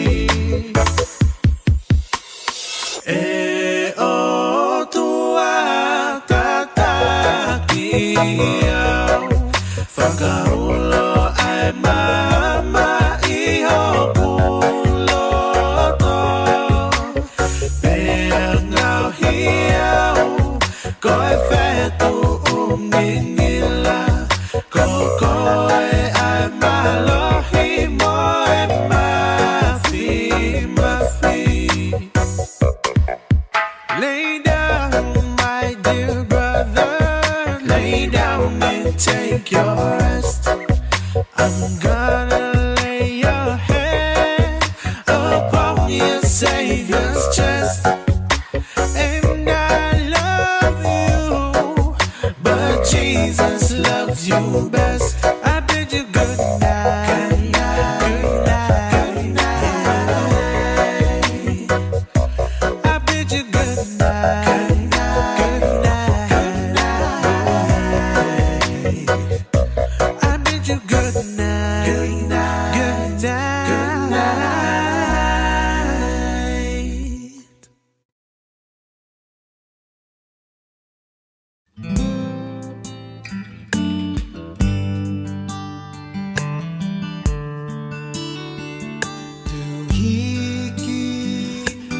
Ahoku leo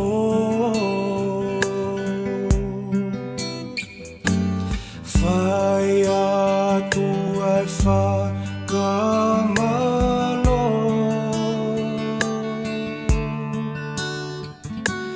Lea pe a eku hiva Malo sisu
Tangia de ko Hokulono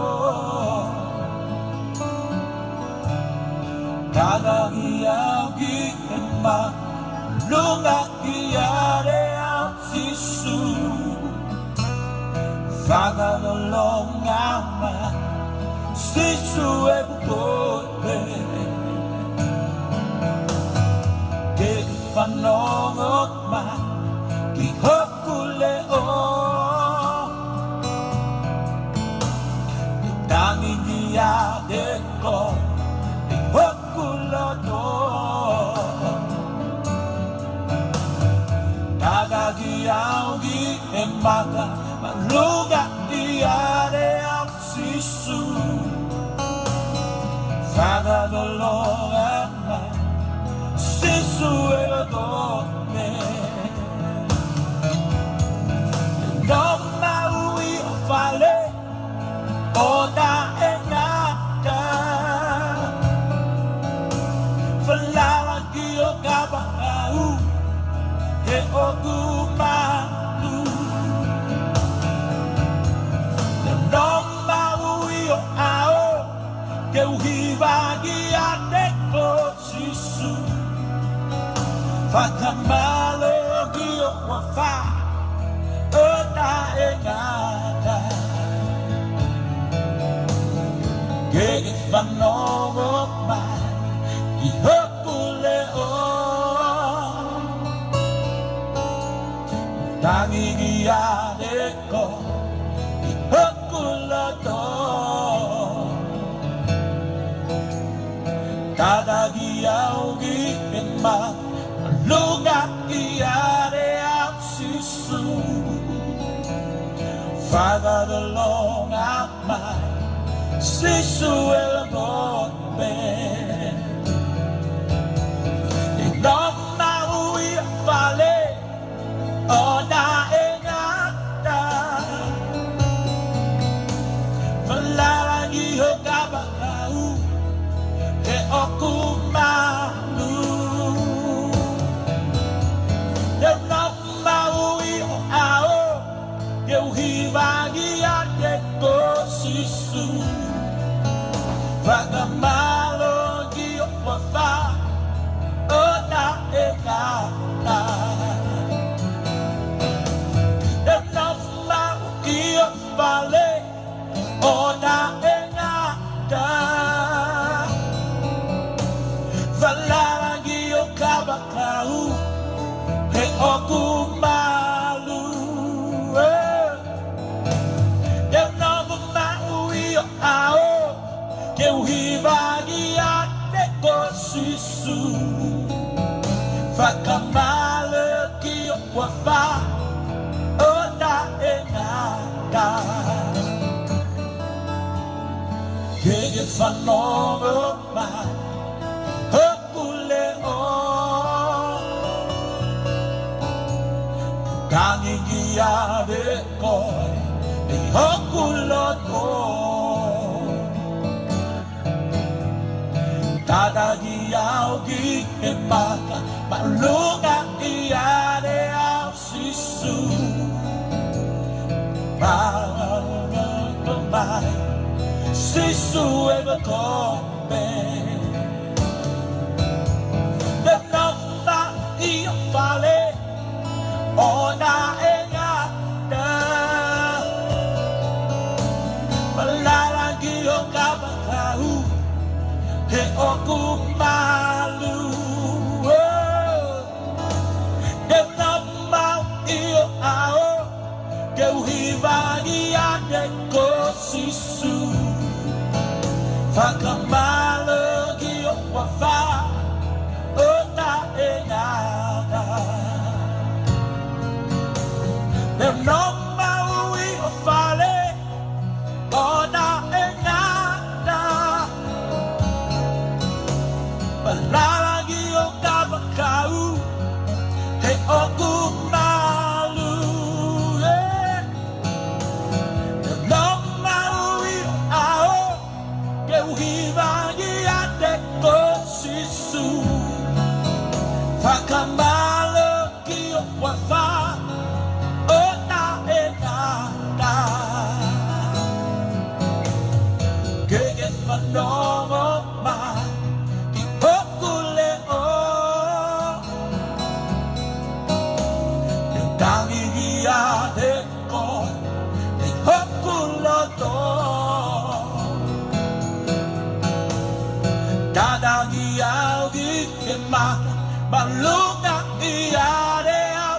sisu fakadolong apa sisu ekote yang nafu maui fale ona engata falagi o kabakau e oku malu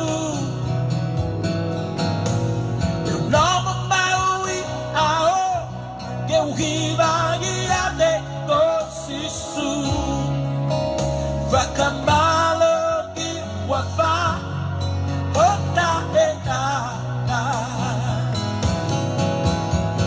eu não maui fale ota ekata lagi o kabangau e oku malu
Kamata ke lotu tabagi me to ni tatu ki hoko atu.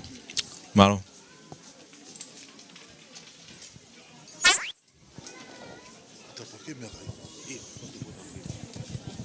Talotu e. Hot ek mo fa malo ke te ko hike o tua lahi a Fiona. Ko hike o tua ko ke fai mea malava po ke fai mea wa Fe'ofa'aki a ko di. O hau ke te koe iki ko hike amna ke ni ke ma mo me to ko ni ko lo ke ko la mari mani ni. Ke hoko ko tapua ke mo sino o mia ivi ke fai nga ko tape. Tape kina ke mo sino fo mate ri ke hoko te fai fatongia ke a Fiona. O ata be lang langi mo ko loria ke au tape o sky make amen. Amen. Malo ko ata te pire ko ke kamata le vai ye fe fini.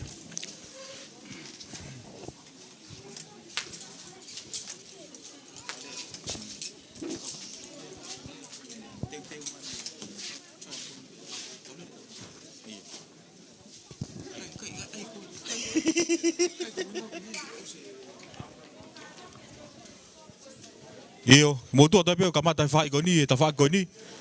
Pia ko ta fa I hema ke molawa ke fa etaha.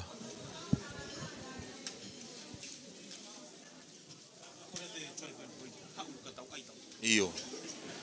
Triumph point o te mo whakawhio ki he kai ua tau ki whakahoko hoko whema ke whakahoko.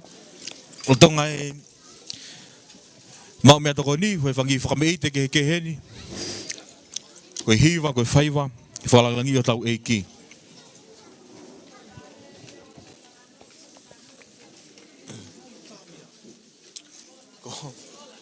Ko tau whai koe. O alo ang ta whaaki e.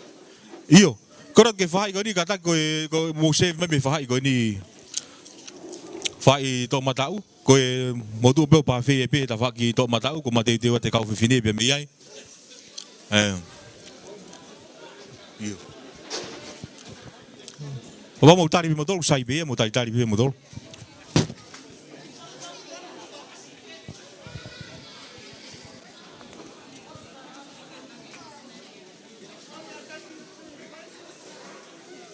Mi ta fasi e.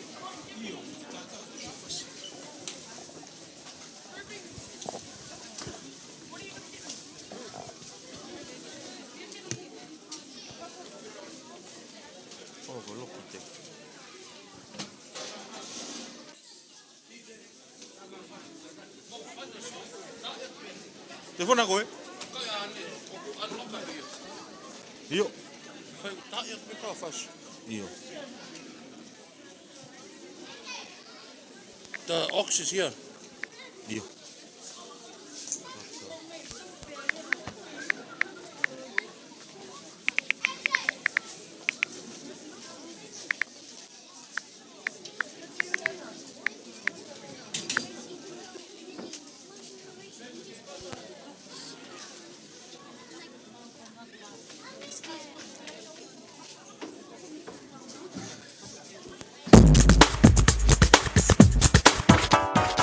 Level 138.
E o gi franga tu be na tolung na fa amu ke na ulea. I he fia fini koe mai ka he tuliki tō matau. Whamu ke rea pa ke lava atu kai e ku mo ui pe. Malo.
Malo, malo.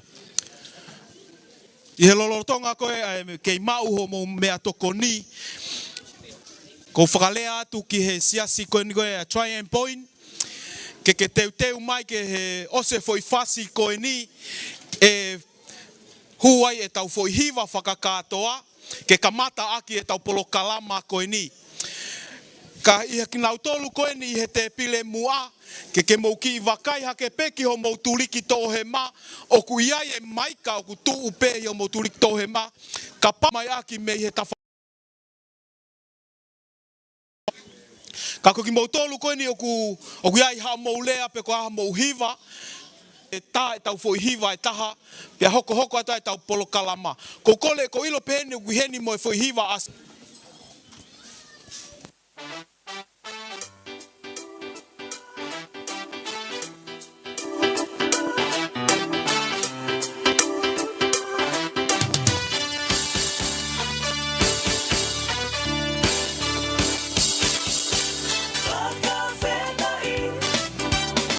Viva, ko mo kata ko giwa. Ni fa ko tau hiwa.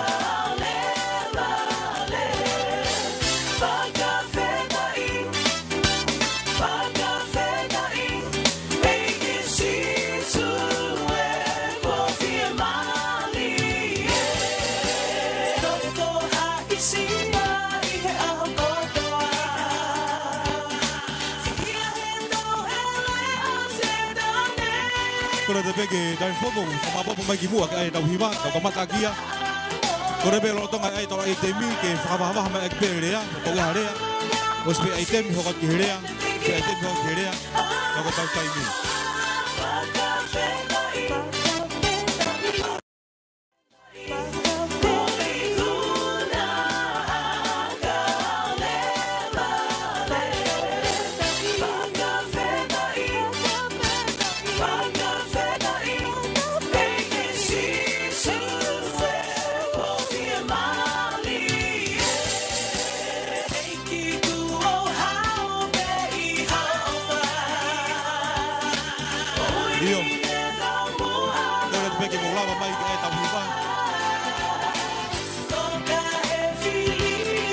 Yo tope ko hau.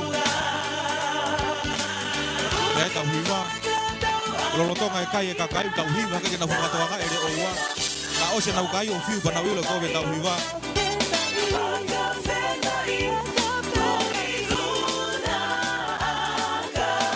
Ya ni hiwa lo tonga tau ma o. Malo.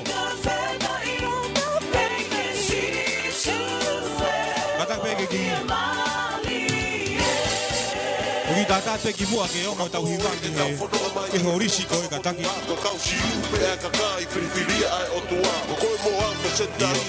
Oia ki tata pe ki ai hui laini ko ia.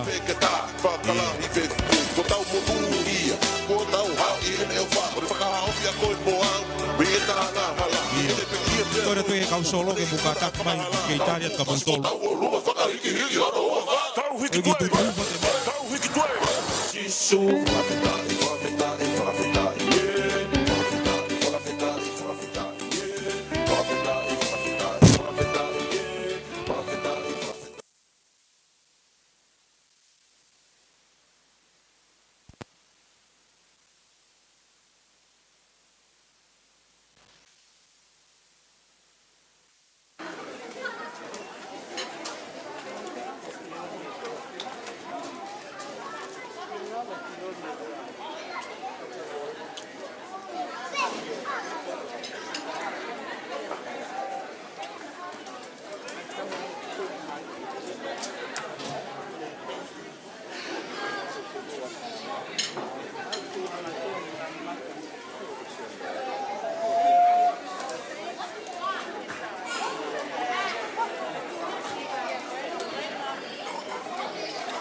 O toka koe tau kei Pangongo ka sene o ngi koe ai rea hen maki tau tolo i he ke whini. O tai ke ki, rere Jehova. Mau ai pe. Hallelujah. Whaftai ka lunga pa toi whai pe, whaftai ka Jehova kulau maari e. Kaunga whataha i e whafko ni he whafta. E ofa o tuagu ne whai o whatataha i tau tolu. I he kere mahu inga koeni. Pea tala mo kāpui e ngahi lea ko tape, whatulo atu. Whawhia e tolu tae o taulo tolo tonga. Pea e whatulo atu he tataiki pasteni. Smorisi ka ma hatalaiki, pe ki he tataiki pasten malolo. Pe ki he kau whaifkau ko tape, tau kulonu ku whataha i he molumalo e wharekoen. Pea e whatulo atu he singa i whungai tamai. Ka mai ngai fungai fae tau kaunga whataha i he whafkoen. Pea e whatulo watu ki he talavou pa mo e whine mui. A bege e whanau. A bege e whatulo ma ke hata ki na tolu si kau tafu. Tau kaunga whataha i he whiafi whakloa koen.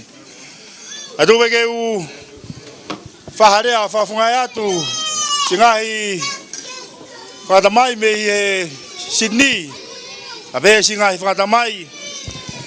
Harea pa mua pōpua ki talamonu ki he whaiwhikau maka. A mauia e ki ku whai ki homo ui. A be o whalahe atu he kau whaiwhikau ko tape. Tau kau ngā whata. I heni. Patanga tō mawhaf kene kei whapulupulu ki mau tolu. Ia taimi te mau whoke atai he pōni pua pongpongi. Whange o tō mawhafi kene whamalumalu pa ne ave hao, ka mai ka mui wholau ko tape. Pea e lea pa mo e ofalahe atu maka mo e talamonu. Me tunga mātua ko tape, ka men chipi. O e sasi whapende ko Sydney. Maurea whatape pa mo e same te au ataha. Te whanga ku matake ngai mo ngā, hau me au toni. Hau hu toni me Jehova. Ai nani ngahi alangi mo mamani. Ko ia bea e tokone o mau atu. O me talamonu atu. Ko tokoni u hao be me Jehova. Hange koe pōpaki whakloa. Nei whai he tangatai ki paiseni. Pea ke taki ko he lau maare e maano ni. O me hala whanonga. Ka mo ngawe anga ka maa e whamiri. O me potu ngau e koe ni u tau whau. Whakangata maa ke e whawhin. Pea bea e pōpaki ofa atu pa mo e whamalo. E tata i paseni ka maa si kai ngalotu.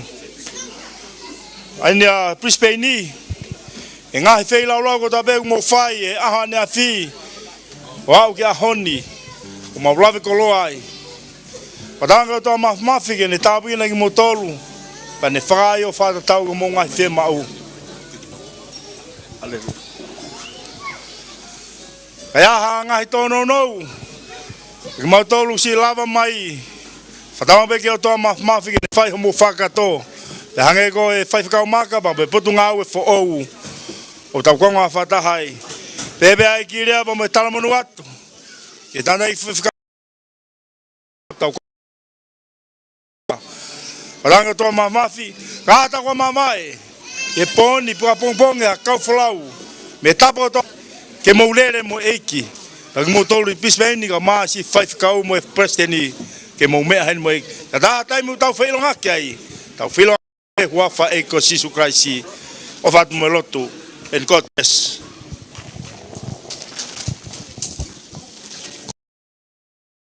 Sone yongi geni hoko atu pa mo hiva. E fia fini.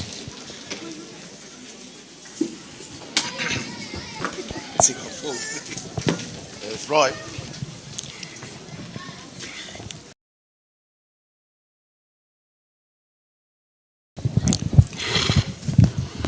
Whamalo ke o toa ko e whakamare ko ni ke whahiwa. Ke whalanglangi pe e ki ko Sisu Christ.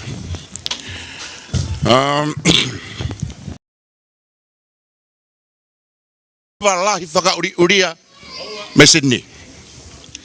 Nau kore ke presteni pe au kore ki he nau tolkon nau tatak ko ni ke pau ia whainga maari pe o mai ma aku.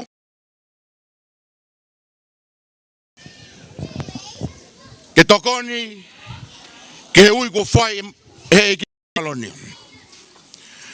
Na lea e presteni ne nai ko aho mahu inga tau whai lunga e aho ko ni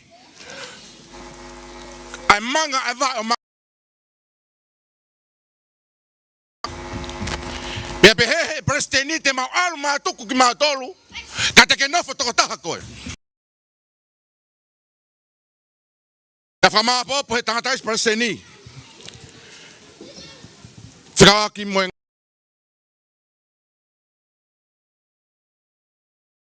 Conspiracione brevano tafa.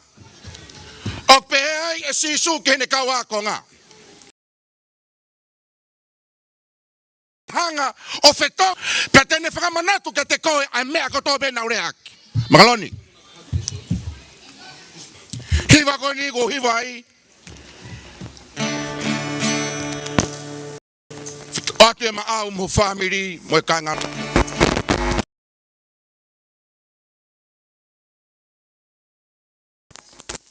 Ai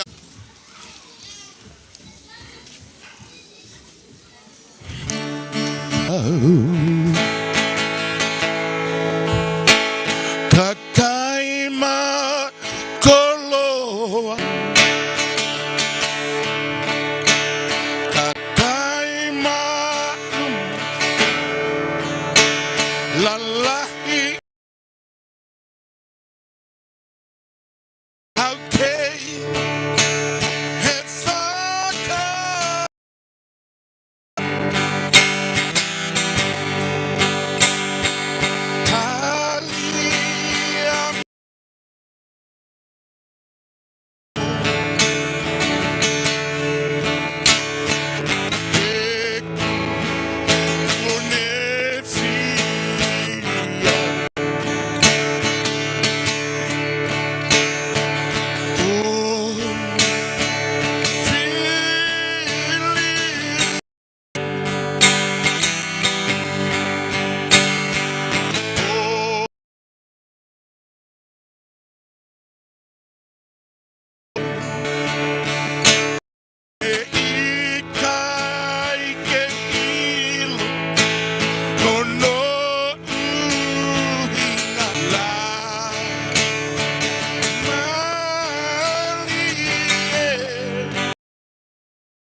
Whawhita ke ki. He kai ke tangu tuna oreva o se hiva ko na te wa moya. Tamai maka ke o te malanga ka hiva ke os. Ora te malanga pe ke os, pa te hiva pa ke os. Pa to tangu kilala. Whawhita ke ki. Hiva fa os te hiva ai. Te atu pe makoe makaloni I he fiaf koe ni. Whawhita ke ki.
God bless you.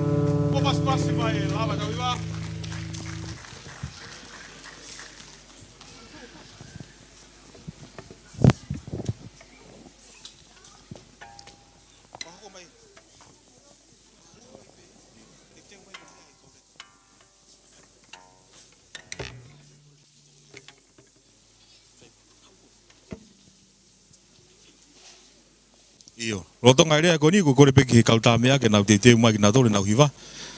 Iya. Pea moe mea koe Sunday school. Whaftai kia siho wa ku lau mahari e. Pea moi a ko toa pe o ku ia te au. Whaftai ki hono hua whae. Tomua whakatapu ki he o tua mafi. Kua whio i ho tau lotonga. Whakatapu atu ki he Palestine malolo pia moho nohoa. Whakatapu atu ki he Palestini pehe foki ho nohoa. Atu ai whakatapu foki he kautaula eiki. Pia moho ngahi hoa. Whakatapu atu ki he kau aahi. Ngahi maheni. Pia moe ka inga kotoa pe. Ka tapua pe moe ki whine motuani ke toa tuha ki whatongia. Ko haki whatongia rea pe ka koe rea pe o e whakamalo. Ko lue holo pe na kai ki whakau ke urea.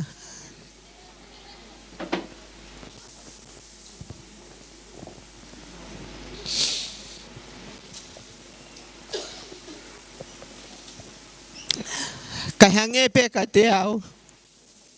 O ko sio loto pe. Ki e fofonga o kutau ke te.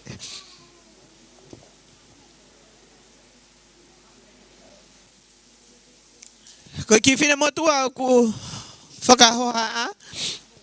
Ko sisi taha au i he mari o makaloni.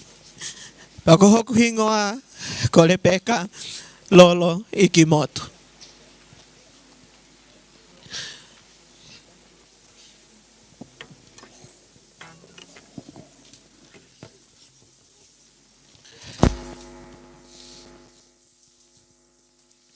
O tangu tu pe i whare lotu. Uongo i pe o ku Fe'ofa'aki pe a lau marie. He nai whai pe a e lotua. Pea whai pe a e Hu'ufi. Pea whai a e whei lau. Kauhi a koe aho koen. Pea neongo na e hiki mai e whamiri. Pea mei he North. Ki Brisbane ini. Ka kohi a koe ui ai ngā weke te au. Nā ku toi whoki ai ki uta. O whai whatongia mai mea i pia mei he ngā ue. Pea au ke whalai te. Kou hau, whakataha pia moe ki lau marie. Nai tāpua ki he aho koe ni.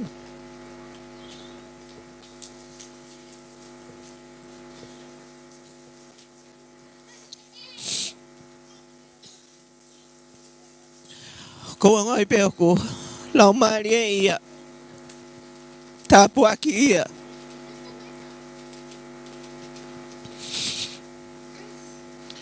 talu pe mei he Hu'ufi tataha e mau family pe o ku family o makaloni pe o aki pa mo na whanau na maulava tu ai ki fisi o ngawe famisnare ia i pia moe mau ki whai whekau i Brisbane i Siasi palangi.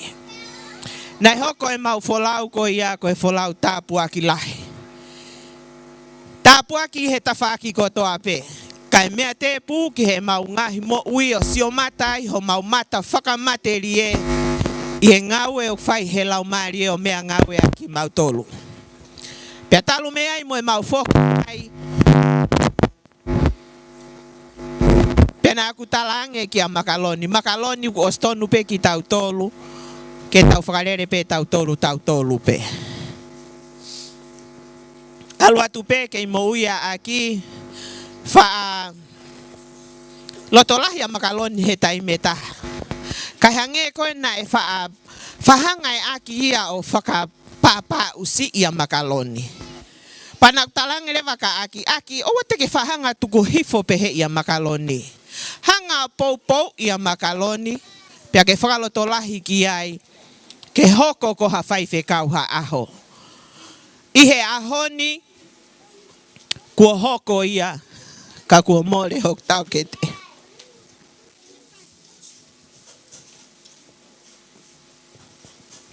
Ka mata mai e lotu. Nau lea lai ke whanau. Pau talangang nau tol whanau.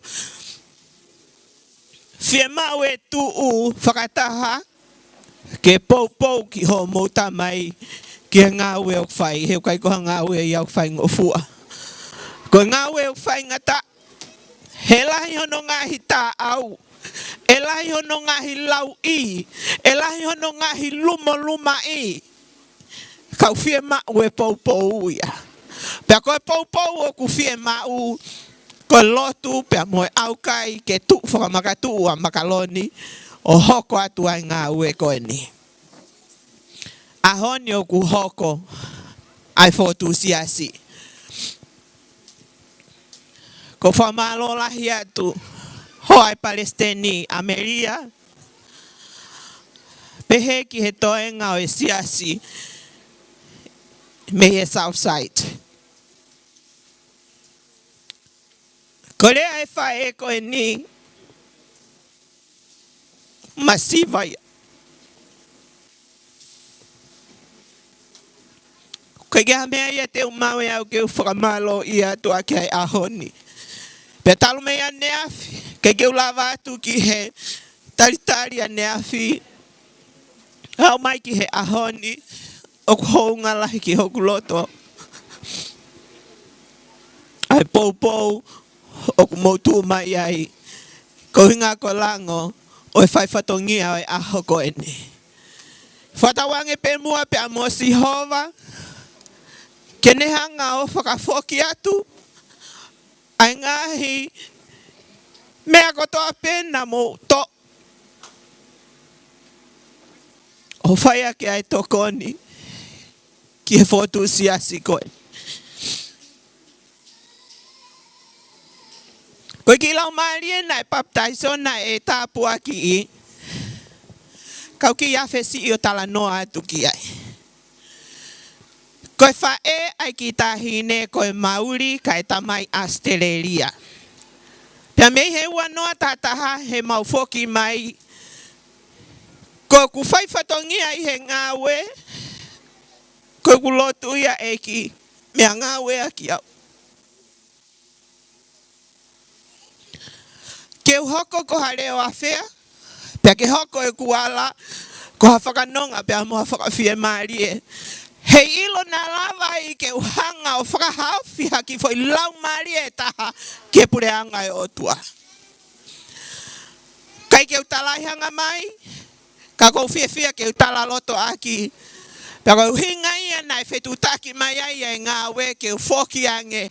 Koi ki lau marie taha. Fiu e kau taha ia hono kumiha taha ke ngā ue moia. Pana uhinga I hono whiutaki mai o kore mai ke ufoki ange ai. Ko ki tahine koe ni, ko taimi ko kusio ai koe he televiso ne whakalotu kai e hano nifo. Iene tai fie whanongo ke malangai o wholofola. Taim ta tau pe ne whanongo ki he malangai o wholofola ko tu atu pe I mui o lotu atu pe. Pe au hiri whaki nima atu pe ki ai. I he tai nimi. Ngalo ia te au he tai mlahi. Ke wao whai ha malotu. Ko ia ni au ku ne whamanatu mai ka te au. Ko ki lau maria ko nai tāpua ki I. Pea mei he whae ia. E taha. Ka koe talu hono whaere I e ki tahine koe ni. Pea moe kuhanga o ngau hi e ki tahine koe ni. Pea whakamono ai e hingoa e ku ki tahine. Pea nai eke he ne whae koe hai e hingoa ko ia pautalange ki ai shalom he wholofola. Hange nai mu tāfu ua e whae ai ki tama koe ni. He koe ke nehanga I a mahinoi. Ko te uke mapuna mai he whalai te. Ko talange pe ke he whae ki lau marie ko ni whakaamwange mai e au. Na e lava ke ta alu whakataha pe mokoe. Ke whaiha lotu. Ke pani ai ko he lau marie iai. Ko rea na e omi he Palestine malolo e sione lolo hea.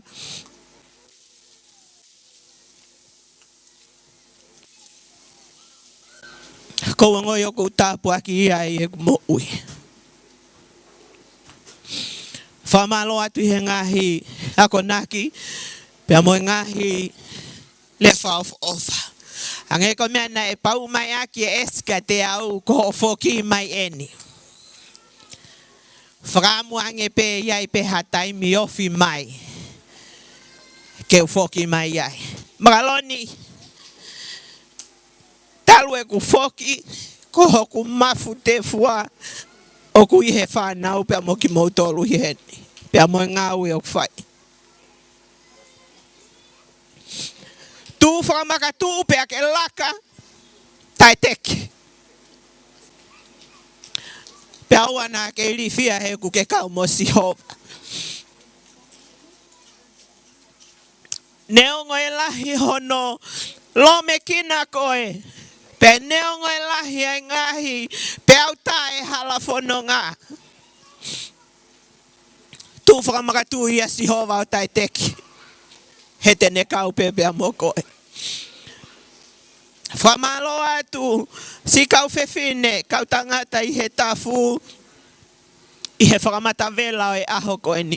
Koe kia harea whiunga ia, ke whakahonga ia tu aki, ai ofa, pia moe tokoni, ala nima, i he umou mataha kotoa pe o whakahoko i aho koe ni. Koe ulotu pe, ke kau e lau maari e o Sihova no whakakato atu. Ke ongo atu ki homo ngahi lau maari e a lea whakamalo o ku hounga ki hoku loto. Pea moe ki whanau. Pea moe toa ngau i Siasi.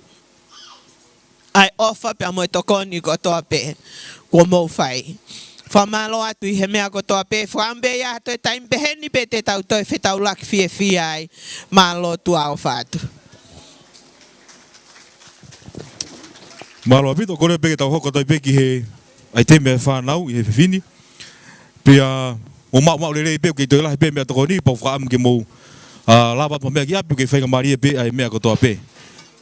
Te te mea pe mea kau hiwa he osenga ai hiriangi ai te mea whanau hoko mea pe mea kau tā mea koni ai iyo. Tika hingoa kau tā mea iyo. Kei upau peke kau hiwa. Masih gue mem. Me aku fe YouTube.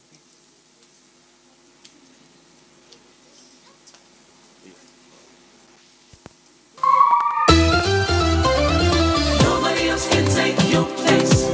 Nobody else. Nobody else. No, nobody else can take your place. Yahweh.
creation.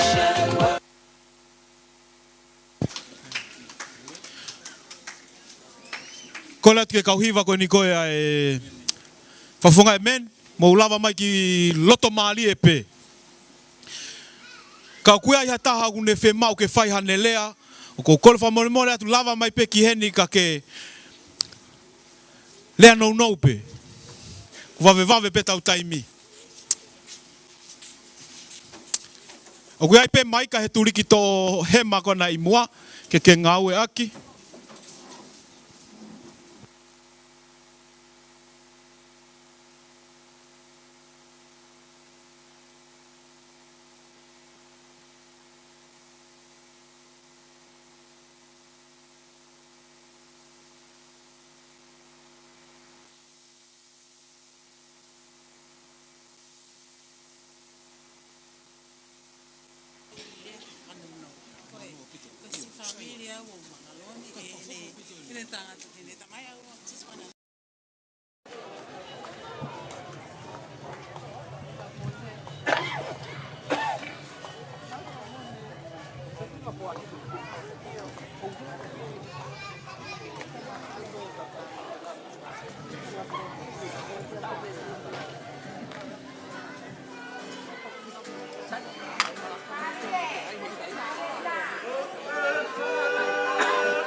Ni kai ata mua ke fe fine motu a.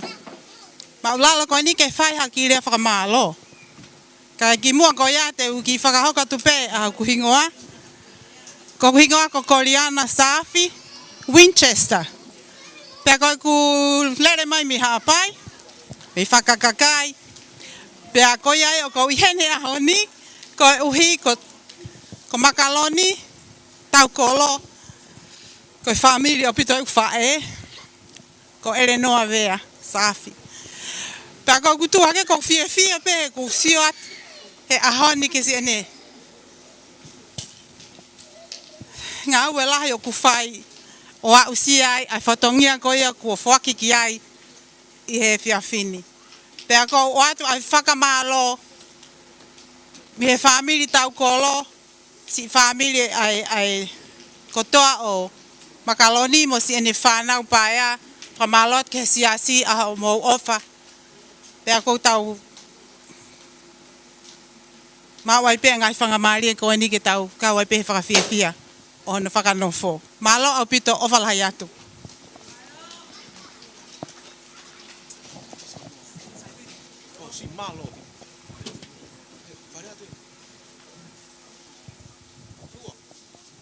Ia whamalo tiko helia koina toki whakahoko. Kore peni ki he whakahoko toi pe ki he aitemi ko ia e whai whakahamoa te lawa ki tau mātā i he whiawhini. Kore ati ki mō kātaki o lawa mai ki muani. Ke whakahoko e tau whai wa whakahamoa. Amen. Tau whiawhia whoko tau kau whakataha pe ki nau tolu. I e Siasi ko kau mōria ki nau tolu. Pau nau whiawhia ki nau whakahoko. Ai hiwa whakatata whaamu ke whakahoko i he whiawhini. Kumia tonu. Popo ki maa uloloa pe. Ia, kore te pehe kau asa ke whamapopo mai e 12 kilotoni, whakawhiawhi me pe koe tau ngahi polo kalama. Ia.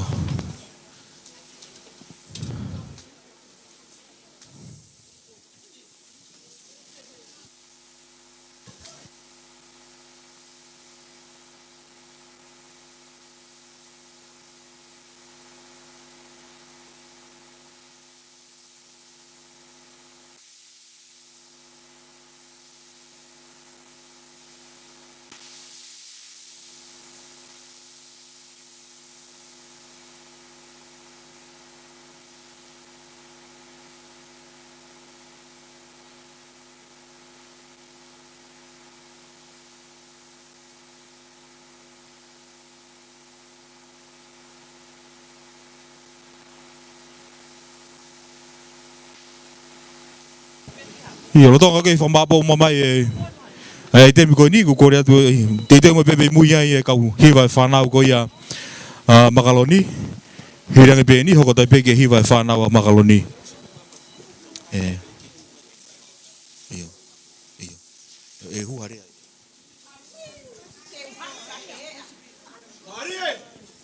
Mau? Sau.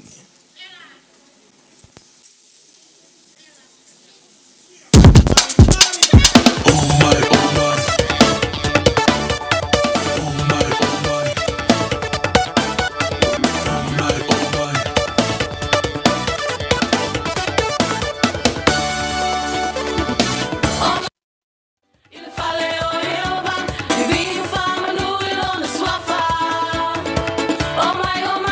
it's not so out of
Ko le te peke kau hiwa o makaloni. Ki he kau whaiva koe ni koe a Triumph Point. Mo ki tatari fo pe I heni. O te ki lawa ki tua e osi koe ni te tau hoko ke tau whaiva whakakatoa e ua e.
Malo Sisu.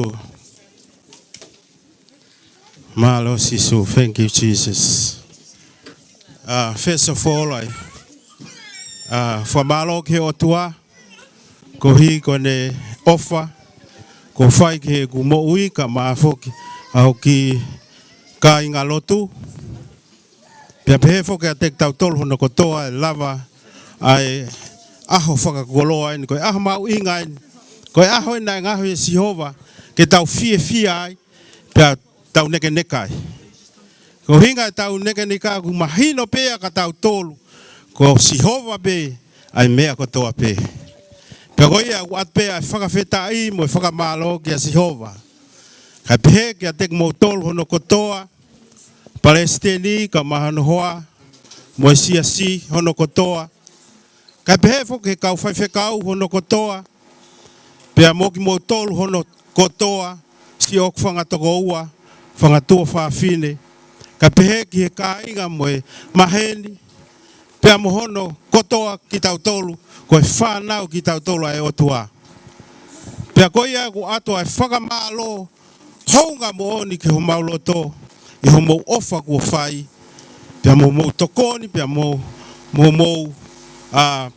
oskia velenga, mo leleitaha, Pagoia tau fia honi ke mahino ka tek tau tolu o mo ui asiasi. O teke mo ui asiasi hoko o kuas mo ui ai uluak siasi. Ai ako sisu kalaisia ia tau mo ui. Pea o ku hulu atu. O ku hulu atu. Pea ku mau lave ai. Ihe kelesi pea e iki. Ko hiko ne ofa ku hulu. O falahi atu ka tek mo tolu. Wafufonga ia tu ka inga lotu ai ofa lahi mo ni ka tek mo tolu ke hoko pehe ai pe e tau feohi pe hoko pehe ai pe e tau hanga omi mai ai ka kai oku fina ngalo e otua ka te peni e me tek tau tolu he tau watu ki mamani ki ka kai ta tui mo ka kai ko more e na mo ui mo ta ameni kia Ko tau tolu koe ngahi ame ni kina ki tau tolu. Ko tau tolu koe light. We are the salt and the light of the earth. Ka pau e mole ai masima ko haitene to e whaka masima. Aho e tahana e ki mua nau aulai ki miritula na e ohofia he whiri. Taim tatau pe ku toi lea mai e kikau. Maka, na uhanga o ngauhi koe ke tui mai ka te au. Ke hoko ko e whakafofonga. He pakapau te ikai ke alo whai. Ko haite ne toi alo whai e ngā ue. Ko haite ne alo whai e ngā ue. Ko whiri koe. Ko whiri ki tau tolu he otua. Ko tu e tani me we are the vessel of Jesus Christ. We are believers as a vessel of Jesus Christ. Doesn't matter which congregations you are, but we are the believers of Jesus Christ. we can do all things through Christ who strengthens us. We are the soul. We are the lights of this world now.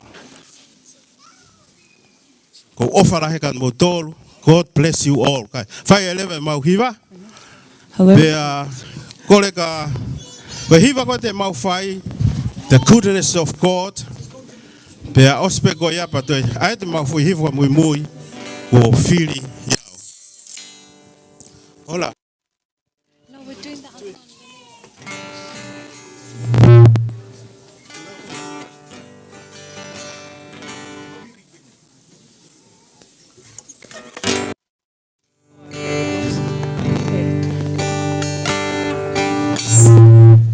Too close.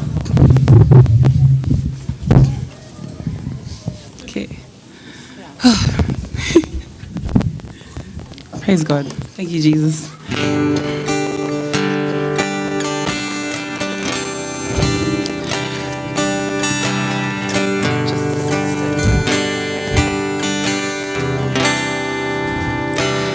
I love you, Lord, for your mercy never fails me. All my days I've been held in your hands.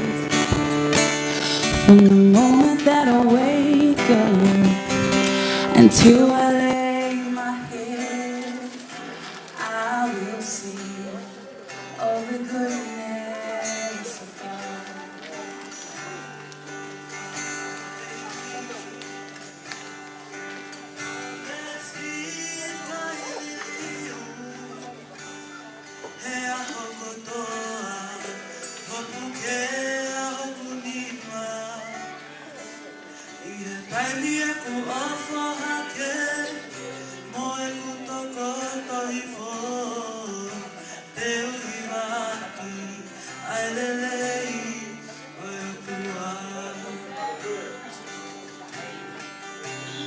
All my life you have been faithful.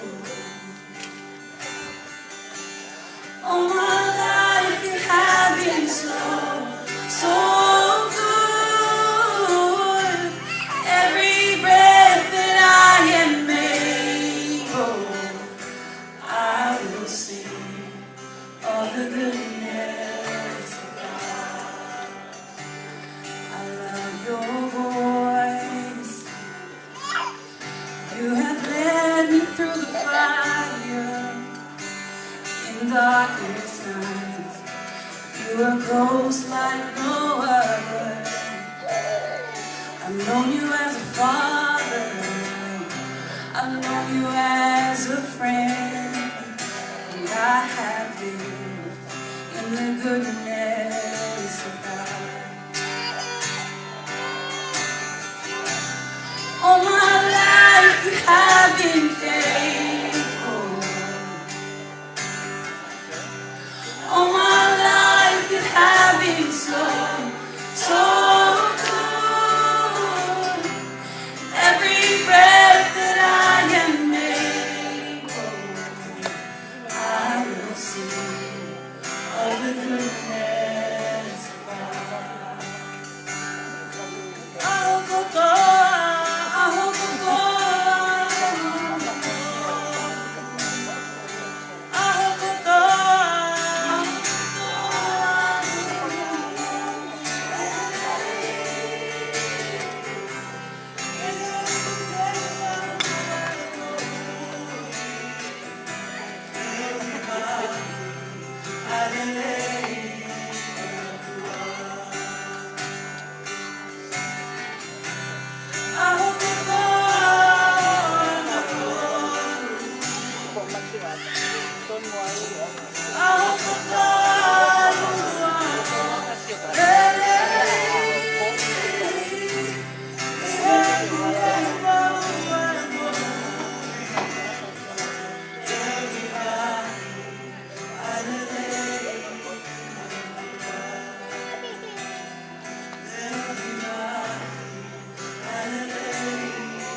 Yang mena siwa sione yo.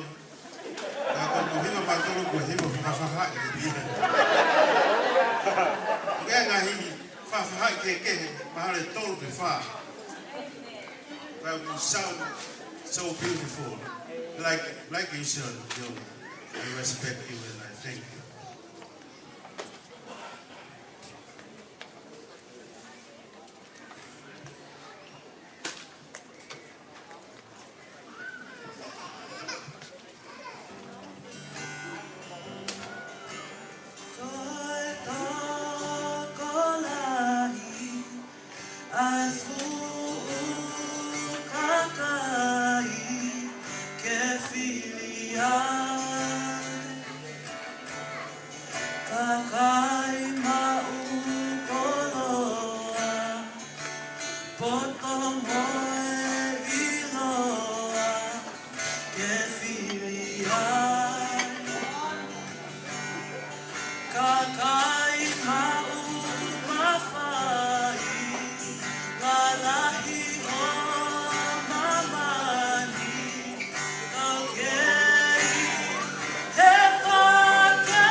Che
fili au.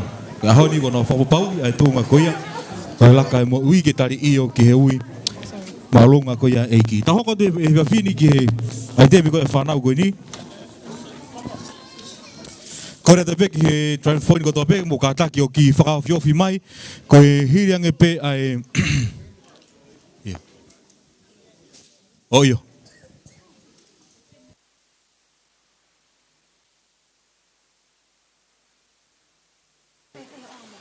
O malmala tu he ngai kalma tapu tō pe ko aosia tūno au whaki he haukangani. Kai tā mo mou kai whakamari ko ni ke o whaipia ki rea whamaro. Ka ki mua ko ia ko whakitaraki o tua mawhi ko ngā ko ni whakoroa ko whai nasi ai ki ko mo ui pa pehe ko ke te tau tau tau pe tau rawa ki tau Fe'ofa'aki ai e hawhangani pea mo e tā whakrahi tau nasi ai e whio he tau whai a koi. Ka tupe mua ke o whahako ko ki ngoa, o ngoa ko moala whanunu. Pea o ko whakahoko whatongia e Siasi Restoration Revival Church i Manturuti. Ko e whiwhia e mo uini ko e ngā ko e whakaofa e o tua o whai ki he kāinga ko ni o Brisbane. Ifo e whiohi pea mau e tāpuaki. I nasu ai mo uini pea ko sio ki he polokarama ku lahe ngai performance pea lahi pea mo ngā he mā whanau whahoko i he kāinga ko ni o Brisbane. Ka ko wakai te mau e tāpuaki pea mau mo lelei ka ko ngālo ke whawhamalo.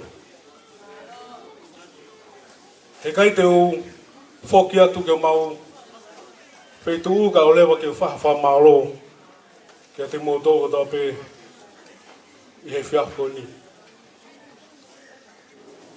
Kai ke o lawe inda e iaha prokama peheni tā ke pe pasteni kia te au pea tā mai he pasteni kia te au. E whaiwhita moala ko hai ho hingoa, ko hai hingoa kakato. Pea wange kia hingoa kakato pea tā mai pasteni io. O whai prokama mai ki Brisbane, te teo mai ki ai. E ka inga ko e whawhia o tua ko e ngā ko e talu pēr ku check-in mai mei he marawapuna wa o mai ai ki he wheitu ko ni au pēr ko sio ki he iai e kau tangata o nau la wangi o pick up mato me he marawapuna au mai o lava mai ki he Siasi pēr ko sio ki he talitali lelei ko ia mo whai. Pea mo e whelau la rahi ko ia mo whai ke taimi ko ia mautuuta mai ke wheituoni. Ke awe mauto ke nofoanga, pe ao mai ka taimi. Ke tawao ko ia ki he whawhanga whalau maari e te kau mo ia he tāpoklahi. E wao mai ke wheituoni. Pea ko ia kulea e whiako ni kai kia harea ia te to e tokanga kia ka koe whamaro ke. O ko whawhawhonga e atu pēr me kai ngā lotu ko ia Restoration Revival Church.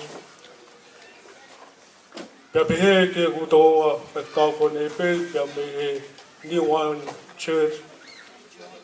Ai whamaro lo te hounga ke te motogo ta pe. Paisteni pa pehe whoki ke ne kai ngā lotu. E pehe whoki ki a whawhikao makaroni, makatunga ai, e mauheni e hako ni. O goata e whamaro, au pito ke te moto. I ho mo whelau lau pe mo e tāpuaki. Ho mo talitali lelei pe mo ngau e whakataha. Pe malawa ai ke mau ilo ai. Ai Fe'ofa'aki e lau maria tua pe mo toro ai ngau e whataha pe mo uau ngataha mo tuu whataha i e whio i koe au tau whai e hako ni. Koe au mau o te whamaro ke te motou, mau whoki ata hing. Pe koe tau mātuku pe, pe wate o whalahi ke te motou ko ta pe Brisbane, pe whoki, te tau whaiwhekau ko ta pe mau het whata, whaiwhekau pe me tura, pe he ke whaiwhekau ko ia pe me poane, motou ko ta pe tau whiohi e whiako ni o ata o whalahi ke te motou, e ofa whasi suka isi. Ko ia pe a ki rea ko mai e whiako ni o whalahi ke motou maro.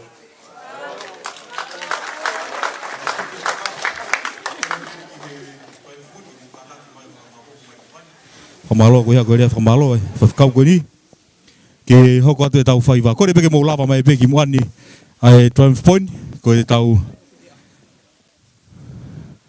lo tolu i rewa tau whaiwa na osi ahoni. Kore teke mō kātaki o lava mai ki moani. Papau ki mauloloa e no fo, kore peke mō koe hoko atu ki he hiki ngā ua. Pau ki mauloloa pe no fo, hoko atu ki hiki ngā tolu.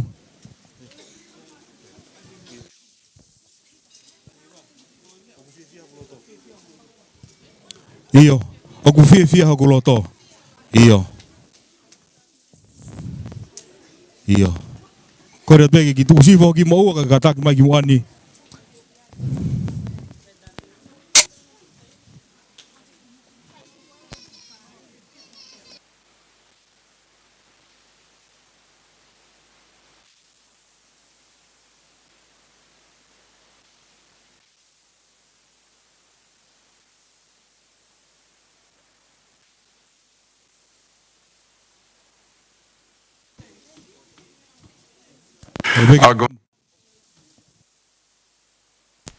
I whamaboma ke kakato ki muak ni. Mawe lai ne mua. Iyo.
Kore mo tu ma wai pe ai, mo tu ma wai pe ke ta hoko atu ke.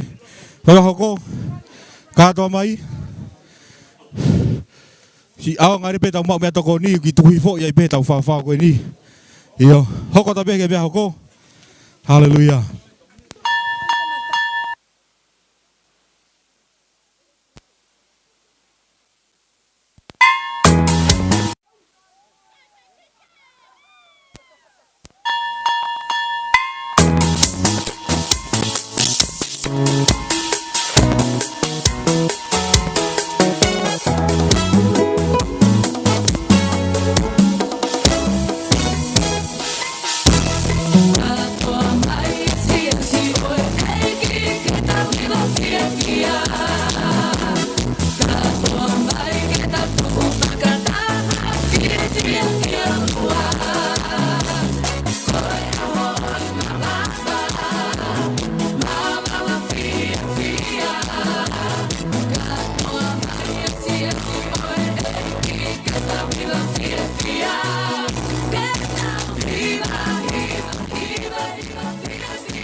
Pengamari dia di motor ke mai mo idemi. Ya. Fa fi ko tau fio. Tapi tau lunga ke lang ia tau eki. Tau ria ko ni ko ria ke kau hiwa mai murtula buka taki. Lava mai fa ko mo idemi ia fi fini. Na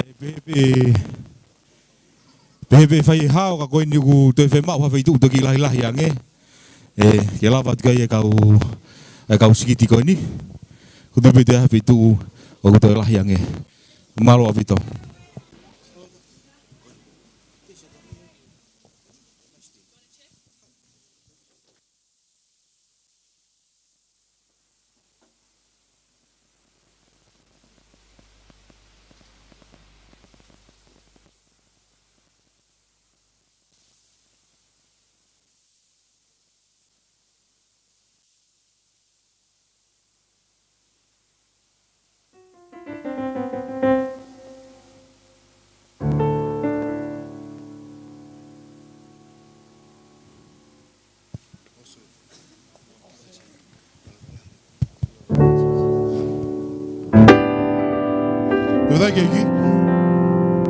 Fe'ofa'aki. Tau ke ihe ni me tau ihe. Ke iwa ke whai mau hiwa ke hiwa wholoa pe ni hiwa motoa pe. Ka mawhampe ke whalotalahia ke e whai kau me ka matafo o e pepe ko e tau koe ni. E taimi rahi te tau fau he maunga hifo e te rea. E ke tau ilo ke o tuau ke i waka pia. Paka haa mea te fau e maui koe ni ko pau me ke tau iloi. O whi mau me ke tau ilo o ke i kau pesi sumo i tau tolu. Ko ne palo me si he ke te riaki koe. Te wia te koe mau ai pe paka whalotalahi pe mau hiwa koe ni. Taimi rahi o te kaka e maunga kau whi mau me ke te ke ofa pe ke eiki. O mo mea mai pe ke ai.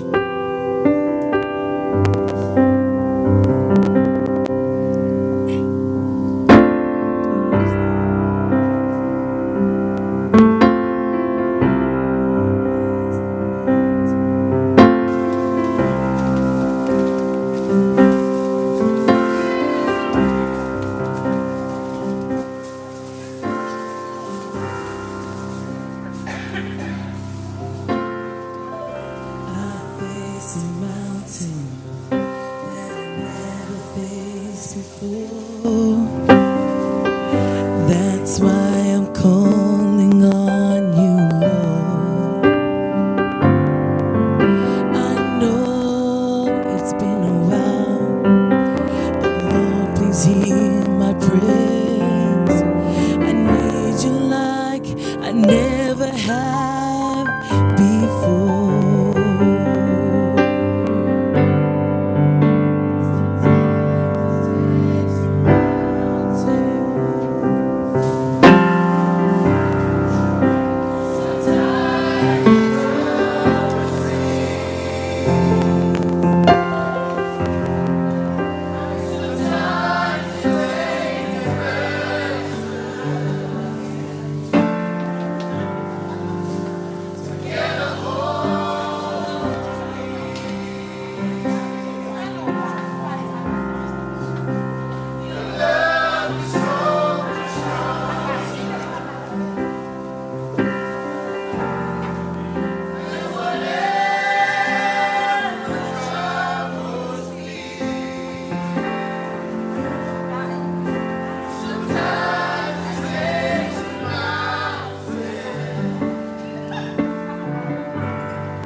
Sometimes it takes a mountain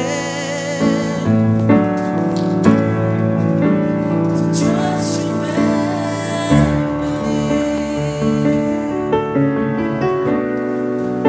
Sometimes it takes a mountain to trust you and believe.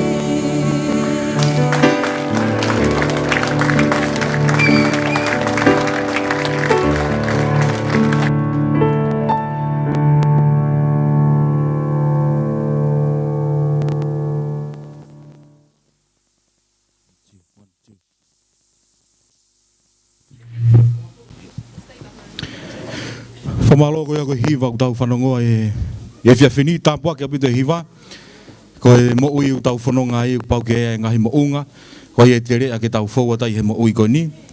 Tau whaua te ngahi ahi ke heke. Whatapure kina e tau tui pia mo i tau amanaki ko ia mo tau kātaki o kuwhai ko ia ki he eki. Tau sia mai ko ki he whakausinga pia mo i tau mui e tau ngai anga e whia whini. Whenga maari e ko ni wanga hi rea. Tau hoko atu ki ai e whia whini malo apito.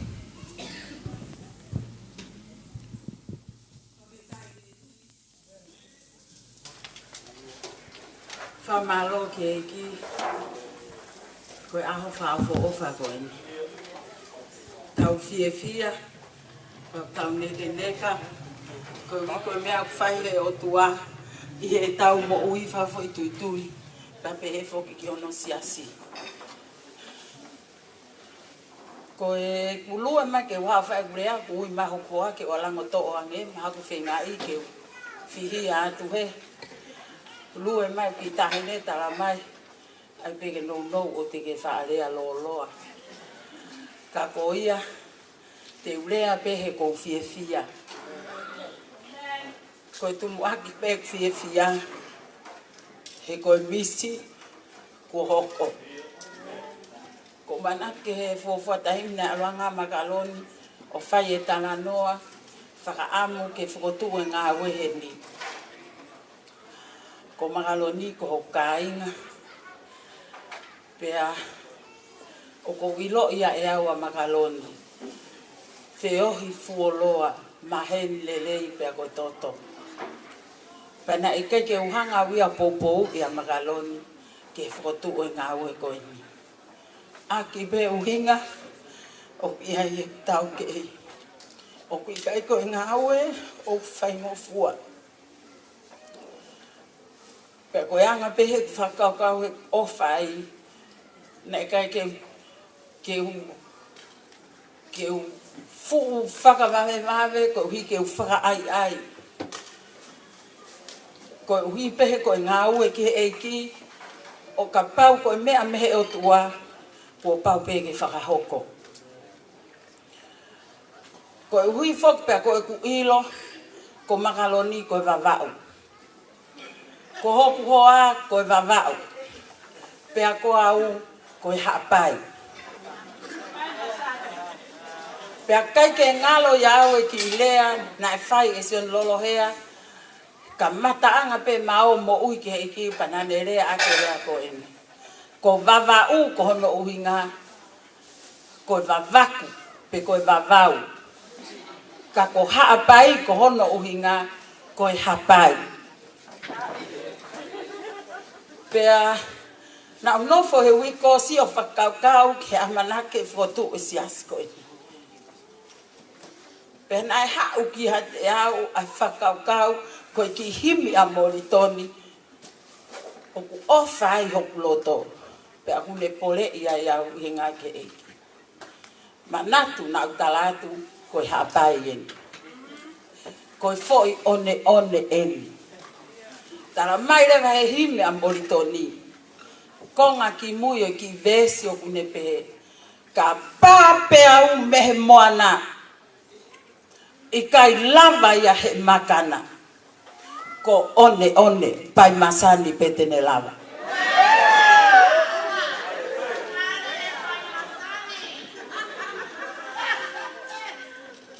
Ka tau fie whakataha ko ofa lahi at ke si kau whakaafe Pea koe kāinga o makaloni pea mo aki o ki heni. Whamalo atu. Koe uhi koe fie poupou. I he ngā ue rei o e aho koe ni. Tala mai he wholofola. Ko ia o ku hori ki he ngā ue whakawhaiwhekau. O ku hori ia ki he ngā ue rei. Ka pau o ke iheni o ke whakakaukau o ku ke fie ngā ue whakawhaiwhekau. O ku ke hori ki he ngā ue rei. Ko manatu pe ke ma ke ilotu i he Palestine malolo. Talpe maha u Pentecosi pe na malotu pe i Palestine malolo sione pe momoala lolo hea. Pe ko whaalea aki e mea ko ni e kainga ke upole i aki o tauloto. Talpe e ku kai ko i whawai pe taha hu whangai whakatapu. Na ma inasia. Me hongo matua whakalau maari ko ni. O a o ke aho na mamawa mai ha. Ke whai e ngā ue.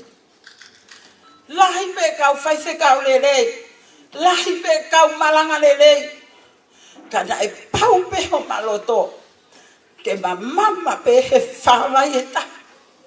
Ko e hui ke ona to e ai ha taim te mato e furi ia e anga e mawhakau kau. Pe tata la ai ho maloto. Pe te mawhakawhai ke he iai. Na makai pe he whawai e taha o au ki aho na mamawaki mai ai. Kai ngā lotu po mō whiri e aho ko eni, ke mō tuu whakataha pa mo i tamai o eiki ko eni. Whiri ke mō mama pe he whawai e taha. He o kuiai pe hono kau pou, o kuiai pe hono kau tokoni. Ilo, ko taimpe te tau mama takai holo ai. He ngahi mea kai kehe. Te tau hanga furihi. Kau ai ho furihi ho whaife kau. Whakapapau e aho ko e ni. Pa ke tuu ai he o ku tuu ia pe mo lau maari e o tua. Ko no whatong ia. Tene whaka ilo ki a koe. Tene whaka manatu ki a koe. Me arerei ko toa pe. Ko o whalahi atu heni, ko ta utu pe o mata lerei ia. O ku te eki ai ha tau whakataha anga, tau wanga pe koe konferenisi, te tau sio ai he whafonga kau whaife kau, o nau mea toko lahi ia te pire mua pe. O ko lau koe tāpuaki, pea ko ma o loto o whalahi ka te kimotoru kau whaife kau pa mo ngai hoa. Koe whakamore na e whai. Ka koe uhi pēa ke tau hoko e koe whakaloto la. Ke tau iku nai hafu i lau maharie ke pure anga o e otua. O mau he o whalahi at kia te ki mōtolu. Pēa o whina kau mui wholau. Ia moala pēa mosione tua vao pēa mosoana. Si kāinga lotu e mui wholau. Koe fie pou pehe ngā ue e ki. Pehe foki ke kau miutu la. Si mui mai ho mō whaife kau. Pea pehe e o whalahia ke tamasiko sione. Ko talanga sione ne nai. Ko lue atu. Lere ke whalelotu, lere mai ki hen, lere atu, lere mai. Ko e ku mafuri ki he, sio at ko sione utu mai. Ko mafuri ki he, sio at ko sione utu mai. Mafuri ki he, ko sione ko pat sione kata ko una ke tawhaki ka ata e Pau umai rewa e toko taha. Sio pe ka sione pe, sio e pe moholoto pa taranga. Ko pe a Ameria ia. Ko o whalahi atu. Ke toko taha ko tō pe whamore na ko tō ki tu ai fie au e fiafi ko eni. Ka ko a uku tala pe ko whimotua haapai au e na eohi ake au i haapai. Ko tupuanga ko ofu, le sisita au i rei mātua, pe a ko i motau i au i haapai. Pe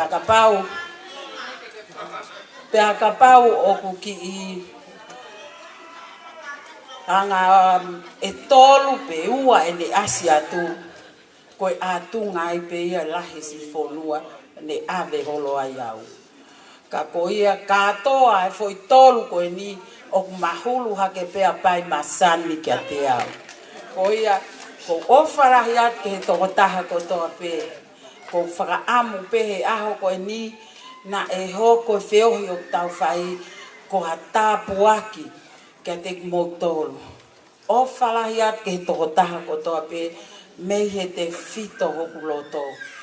Ko ta utu he pausio mai ke si me ange ka fefe kau ha ue fanki tamai na seve te pire mua Ameria ka taki mai ki mua pa talange ka parte i mua he ka ke lava o fia ko fia ange pe hauia he ta utu i mui ko uhinga o ko tau ataina pe ka taki ka pau taimeni i ko si hange o ke uhanga o tokanga ke to o koe ho au me he loto whato lalo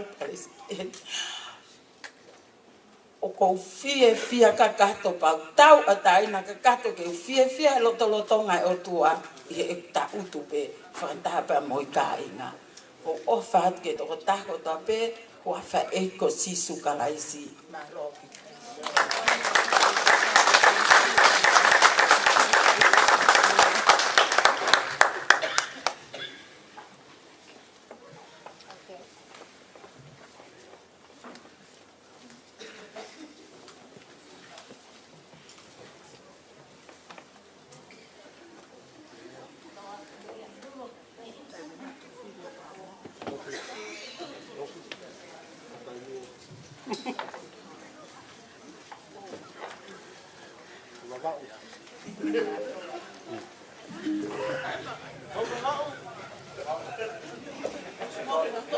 Whamaro ke ki e, whawhetai.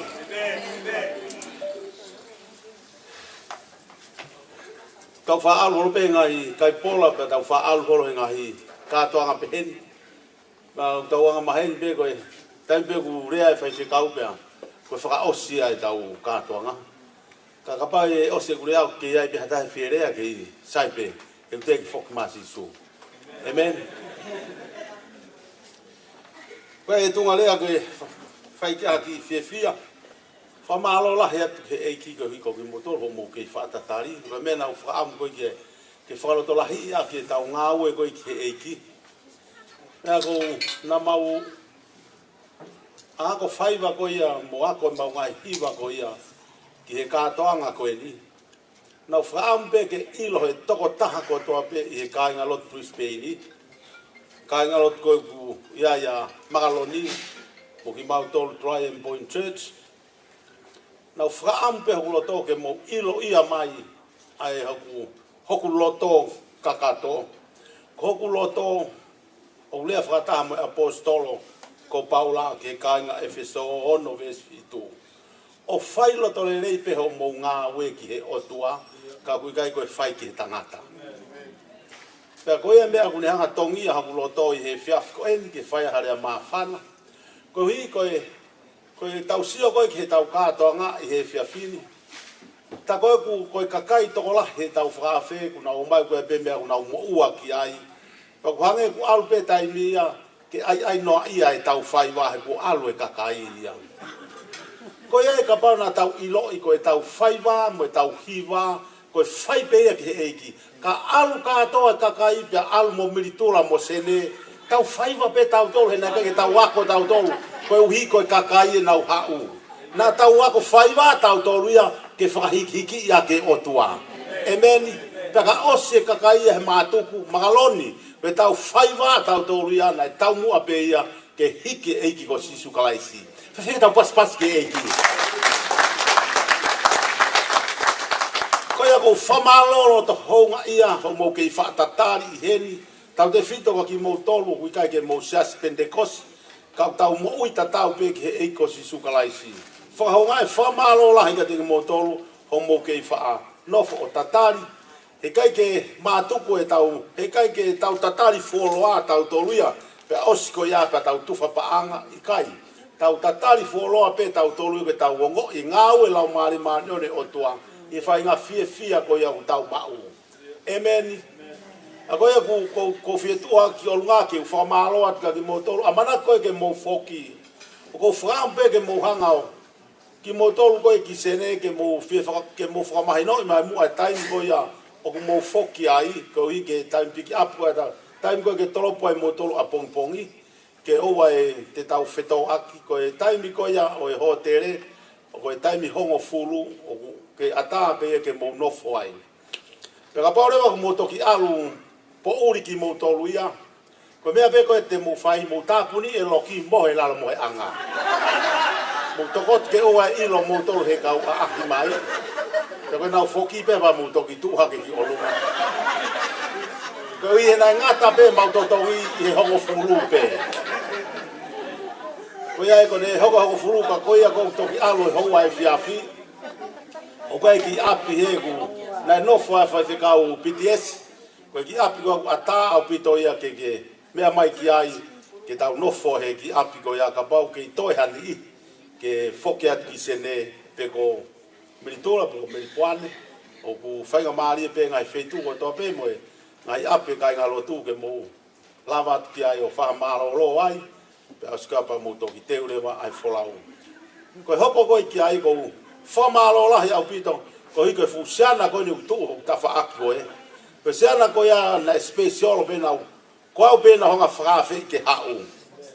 Ko wi ko usio ko e tai ko ngau e ai ko e me faita o mau be mau po pe atalere.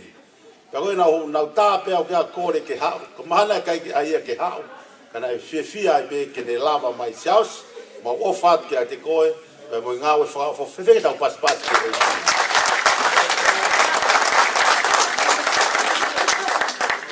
Kai ngā tai ko whamalo whoki he ongo spika ko ia i ane awhi. Ai wholofola whakawhofana mo teu o tau inasko to ai ane awhi. Pea nai hoko koe tā poaki a ka tek tau tolu. Tau anga pēke kei hoko ai peho mo ngāu mo whekumi ke wholofola. Ke whai hono tokoni i ngai siasi ko ia o nau whiemau ai tokoni. Whamalo lahi atu au pito ki he whakatonu lea. Nā kukore ke kau whai whekau. Ko e whakatonu lea koe ni, ko saia he whakatonu lea koe ni. Pea koe ai ko whamaro lahi ke te koe skalu, ko lava mai, ke tokoni he ta whaaki ko ia. Koe mea na whaam ke kai ai rewa hataha ku, o sai hata whaaki pe tau poupou ia, ko hike he mea ngāue aki he tau kāinga lotu, anga he mea ofa ku hanga he otua whaaki anga te kumutolu, whaaki ati ke te kumutolu. Pea kai ngā tai koe kau whaife kau kātoa, nau si lava mai he ahoni, kake iai hak paanga whiunga ke tāpo aki mautolu. Ka mea na mau whakataki ai pia na mau loto taha pe koe visone koe ni ke whotu e ngai siasi. Koe siasi ko toa pe e whotu he tau ngāwe. Ku pau ke mau tānak sirini atu o atu ke whaiwhekau whoou ko ia. Koe whaiwhekau ko ia ke ne kamata atu aki e ne ngāwe. Pia na mau area pe ke mau takpaanga i tahawhe. Ke angi ki he whaiwhekau ko ia. Pea koe ia i makaloni o te ke whakaukau paanga, whakaukau lau maari e pe koe. Ko hi ka pau te ke whakaukau paanga te ke whikai e koe mautolu. Koe ia i na anga pe he reo ka pau reo ke lotolahi mo koe o ke ongoi o ku ui ko he iki he ta whaak koe ia. Te tau whai reo hatokanga ke a koe ke teu i mo wharatolahi i koe ke hoko atu e ngā ue lelei koe i o whai iki i he tau ngahi kāinga lotu. Koe ko whamalo atu kia ki motolu ko toa pēna e whaaki mo ofa mai ke tau whotu ngā ue whai i ahoni. Mahalo pēna ke whakatau haki i sū, pēna ke hanga whakatau haki i sote. Peko haa whahinga peko haki i mea tokoni, peko hao wholau wakapuna mai peke ke hao poupou. O ko palo mesi atu kia te koe he kai ke more tai aonga ho ngā ue u whai ke eiki. Ko pau peke whetong lele he otua e tau ngahi ngā ue ko toa pe o whai aki ai. He koe uhi o mo ui o tua koe ia e siasi. Amen. Koe aku honga ia ke ngai hoa kau whaife kau. Na e iai whoke, koe whoke whaife kau kua tau tolu koe mei militula. Na ne whai tala noa maari au pito ka te mautolu. I he hange te au koe whalai te. E si tangutu pe mau kau mātu ao si o pe ke whamatala ai whaife kau militula. Tala mai e whaife kau militula. O koe ilo who'o o kune ilo ki ai. I anga koe e tau nofa whabiri. mau whakawhanonga atu mau sio ke mātua koe ne mau kāinga lo tu. Kai nau toi ke mo nau sio koe ke whaiwhikau mili tūla. Tā mai whaiwhikau mili tūla, ke mou mana tui, koe tau nofo maari, na hanga pe o tua to'o, ai ta hufanga e whakatapu, e foi huiwanga waka pe taha, mi he ta whakto o mata o koe ia, o e hoi tangata, o ngauhi aki, ai kakai whewhine.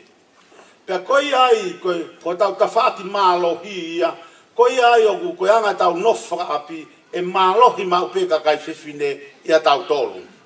Kai sio ta e ke mo pe mau kau mātu a, ko tarangia nau tolu, ko miritula pe au whai ai a mea koia, o kai ke whai ai Brisbane. Koi ai mālo pito ai tānaki mai ngahi ilo fo'ou koi a, o koe pe ngahi ilo fo'ou te mau to'o, ko koe ngahi ilo fo'ou te mau ki toloi atu pe a whakatatani. Koe o whamalo ke he kau whaiwhikau koto pe, koe ko ia pe o ne pou mo mai ngahi ilo make, ke te tau tolu i he ahoni, o ku tānaki e mau tolu e mea lelei mea te mau tolu, o mo lava mai. Pe ku whakahonga e koe a tau kāinga Wesiliana ko wakai atu ke ta whaako i mui koe, pea moe nihi kotoa pe ku si lava mai pe ko wheha tapana ke lava mai me ai ke a o atu e whakamalo, ke tāpu e kina koe e otua i he aha koe ni. E ku whakamalo foki, e ku sio ke he si whelakai holo ai kaukuki i he ahoni, whamalo lahi au pito ka ki mautolu, ko kei manatu i pe te kea ke hoko koe ko hawhaiwhe ka u, koe toko taha au na upoto au pito he ngau he mea toko ni mo kuki, mo hape ha mea pehe, ka naku whai koe alo tu ka ke ualo au ki ai, ka nofo holo pe tua ko saia pe au ia i he ngau helo i tua. Toki hau au ki helo tu, o toki ilo, o ku saiang ho hu mai ki lo to. Ke ngau e lahi peka ke toi hu mai o whanongo ke wholofola ai o tua. A neo ngoi ko whamalo atu kia ki motolu, nihi nai nofo whei umu, tunu puaka, ufanga whatapu, moi hape ha koki nā ke whai, ke au atu e whamalo kia te koe, i he whiafi koe ni. Ki motolu koe nā ku mea mai i he live, i he kātoanga koe ni nai whai, ko ofa atu kia te ki motolu, whepeha wheitu o ke sio o ke mea mai me iai, ke tāpu e kina kotoa ki motolu e he otua. Ka hiri pe e ku whahoa a, o whakawhere au whawhikau senorohea, ke ne whai ha, poupou whaosi maki tau tolu mo ne keresi ai pe e tau wheohi. Ka pauka ke te ahata, ia ha mea lea ki ai, ke sai pe ke hoko mao lea, paka ikai, tok whakawhere wa Palestine maloro, ke ne keresi whaosi tau wheohi. Malo pito ofat ke toko taha kotoa pe. Tāpa kina tātoa.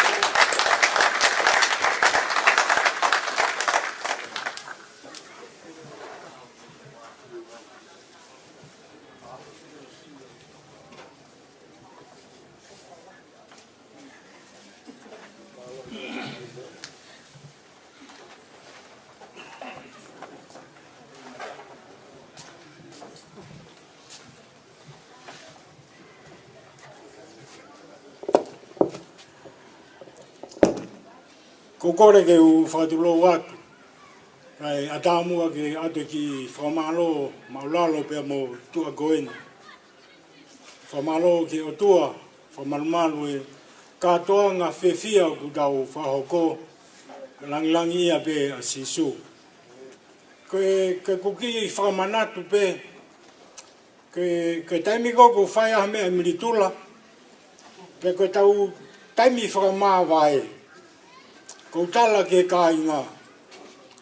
Hau katoa e kafu, mea kotoa koe aisi hau, tau whakahekaheka ko tau kāinga.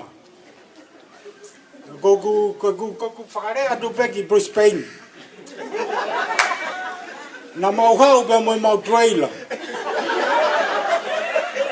Ka pau o kuiai ha puha kumala, ka pau iai ha puha siaine, ka pau iai ha puha ufi, ka pau iai ha kafu, ka pau iai ha utu.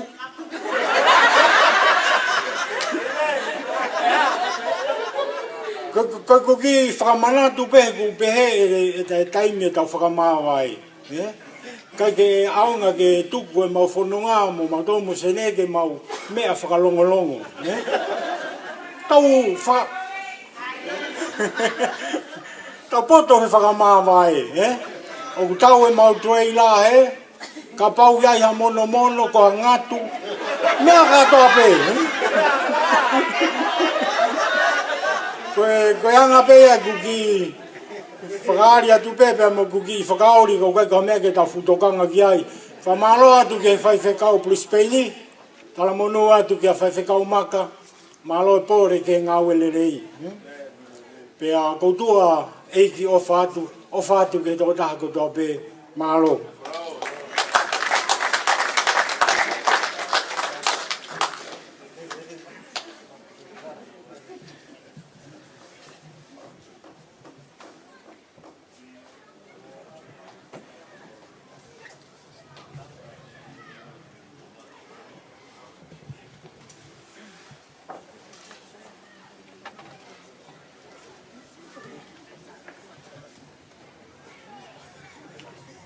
Hallelujah.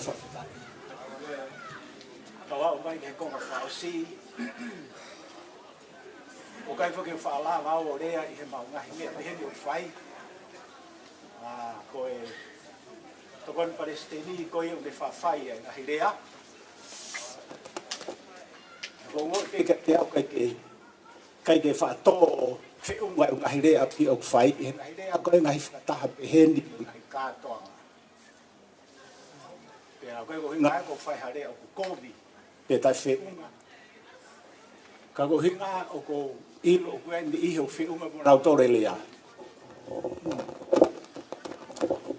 Ka koutou ki I whakamahina tupe ai mea koe na e lawe ki ai hoa Palestini, ka Amelia, whelawe I moha pai pe mo wamau.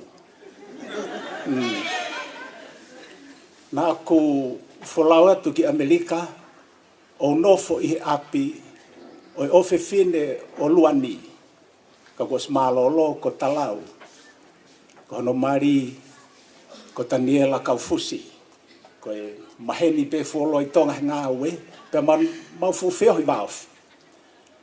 Pe mau talanoa ke ki hapai mo babau, pe o talangi ki ai uhinga o hapai, pe mo babau. He koe kakai tauhi hou eiki a hapai. Pena nau sai hapai mea lelei ki he nau eiki. Pe koe ki hawhonua ia te na whaatuu o na Fe'ofa'aki hona wā. I he ngahi mea kātoa whakapure anga o whai mo Fe'auhia o I peke spoti ka ko wawau pe mo hapai. Pe mulau me mutolo whatonga I he taimi o whahoko e ngahi mea. O ku nau whakahaha pe ko hai o ku ngari lelea nge mo maalunga nge. Pea ko hi ko wawao na kei whima nau tolu ia ke lakasi hapai e mea nau whai. Ko ia na nau whārle nau tolu ia wawaku ai anga. O mea ko e na hapai ko e hapai ko I ke nau eiki. Ko hi ke ia no mere ka lawa peke nau whai pe nau tolu mea ko usai ange. Pea lea mai rewa ai ofi fine koni o luani ki au sione. Ia koe mo oni e ko tang. Ia koe konga historia ka ne teki hiki ia.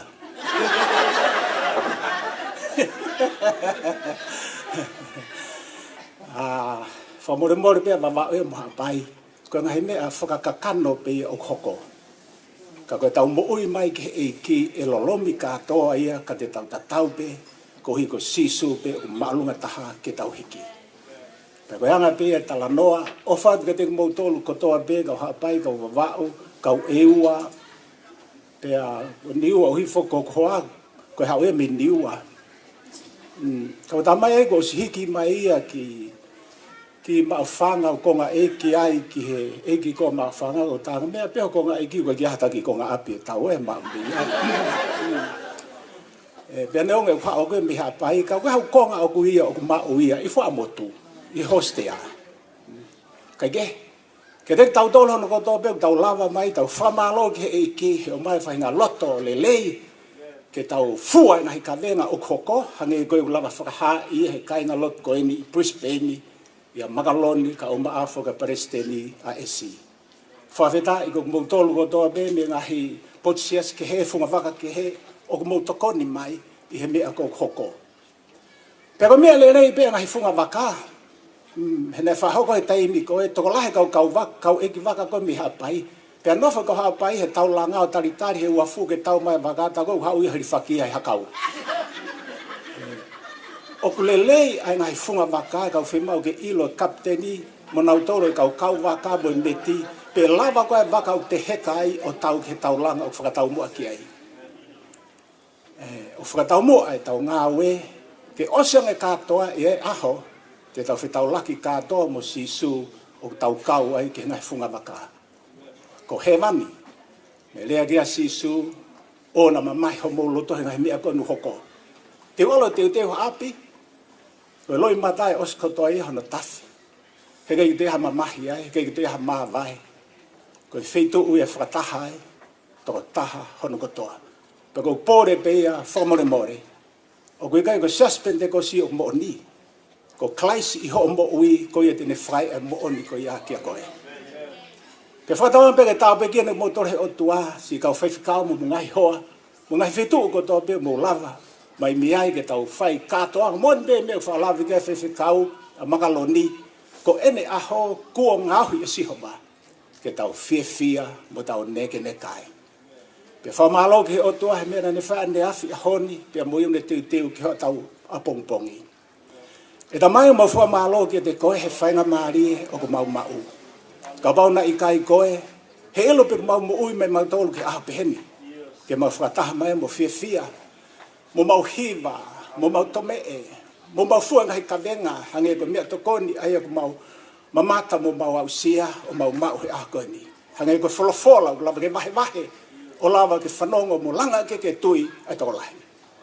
Whawheta i ko hiko mea na ke whai ane awhi, e ta mai, a oe be ke he mea he ahoni, aia ku ke whai, moi o ke palo mesi mai o ke malava ki ke toi whakahoko i a pongpongi. Koe mau amanaki o kui a koe, koe mau whalala o kui a Fiona. Ai tābuak mai a Fiona ai mo ui lelei ke a makaloni kai uma aisi kai ngā lotu. Pehe fōki ke Palestini, pehe hono whamiri mo i kai ngā lotu ko i Brisbane. Ka uma aisi kau whewhekau ko tō be ku lava mai, mo kau karistiane ko tō be wahenga koe ni. He ko tau loto ia, ke tau ngāwe, ke langa i puri anga oi o tua, peke mo ui e kakai o tau hiki he o tua o ku mo ui. Koe maulo tu e tamai ke omi a sino mo ui lelei. Ke lava ke mau mo ui a ke whai ngā oi ai e whakawhia maari e ki ho a fio. Ai loto o ku toa mo lahi. Ai a tamai o ku ata mo matala. Moko moko, i te me whai ngata a. Ke mau lava whianga hangai bea moia. Ke mau ilo pau a mea o kau lelei ke mo ui. Ai e lava ke whakawhia maari e a ho a fio. Ke mau lava whianga hangai bea moia. Te lava be whai hano whawhita ia mo whakamalo ia koe. I kai ke maulava mautolo whatataua ai mea ko ke whai. Moi o ke tāpakia ki mautolo mau whiawhia he mau ilo pau. Ko ki mo ui koe nia o whono no. Ko no whainga whakawhiawhia ke lava ia whatatau. Ki he whiawhia te mau whakatahe mau whiohi pia mo koe. O tainata mo tainata. Kau kia i hatahau si tō lalo i hoa koe ni ha mea ne hoko. Ke hiki hake hono lo toge a manakle rei ki hoa whio.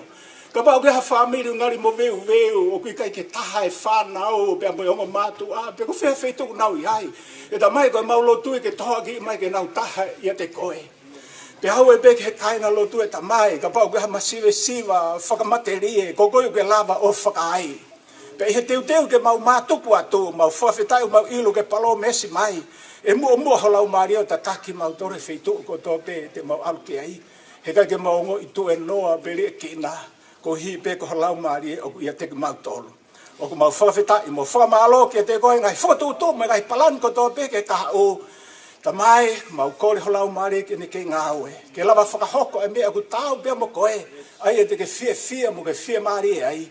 Pe ko hano whakatoa te mau watu ki te koe lang e whawheta i pia mo whamalo. I huafa le lei mo whakafu ofu ko ia. Ho alo ko sisu klais ko mau eki. Pia mo mau whakamo ui. Ko tāpua kai o tua, ko ta mai be mo alo mo lau mari e mani oni, ke te tau tolu ma ua i pea, i kai ke ngata pe poni, ke a pehea tua i pe o ta ngata. Amen.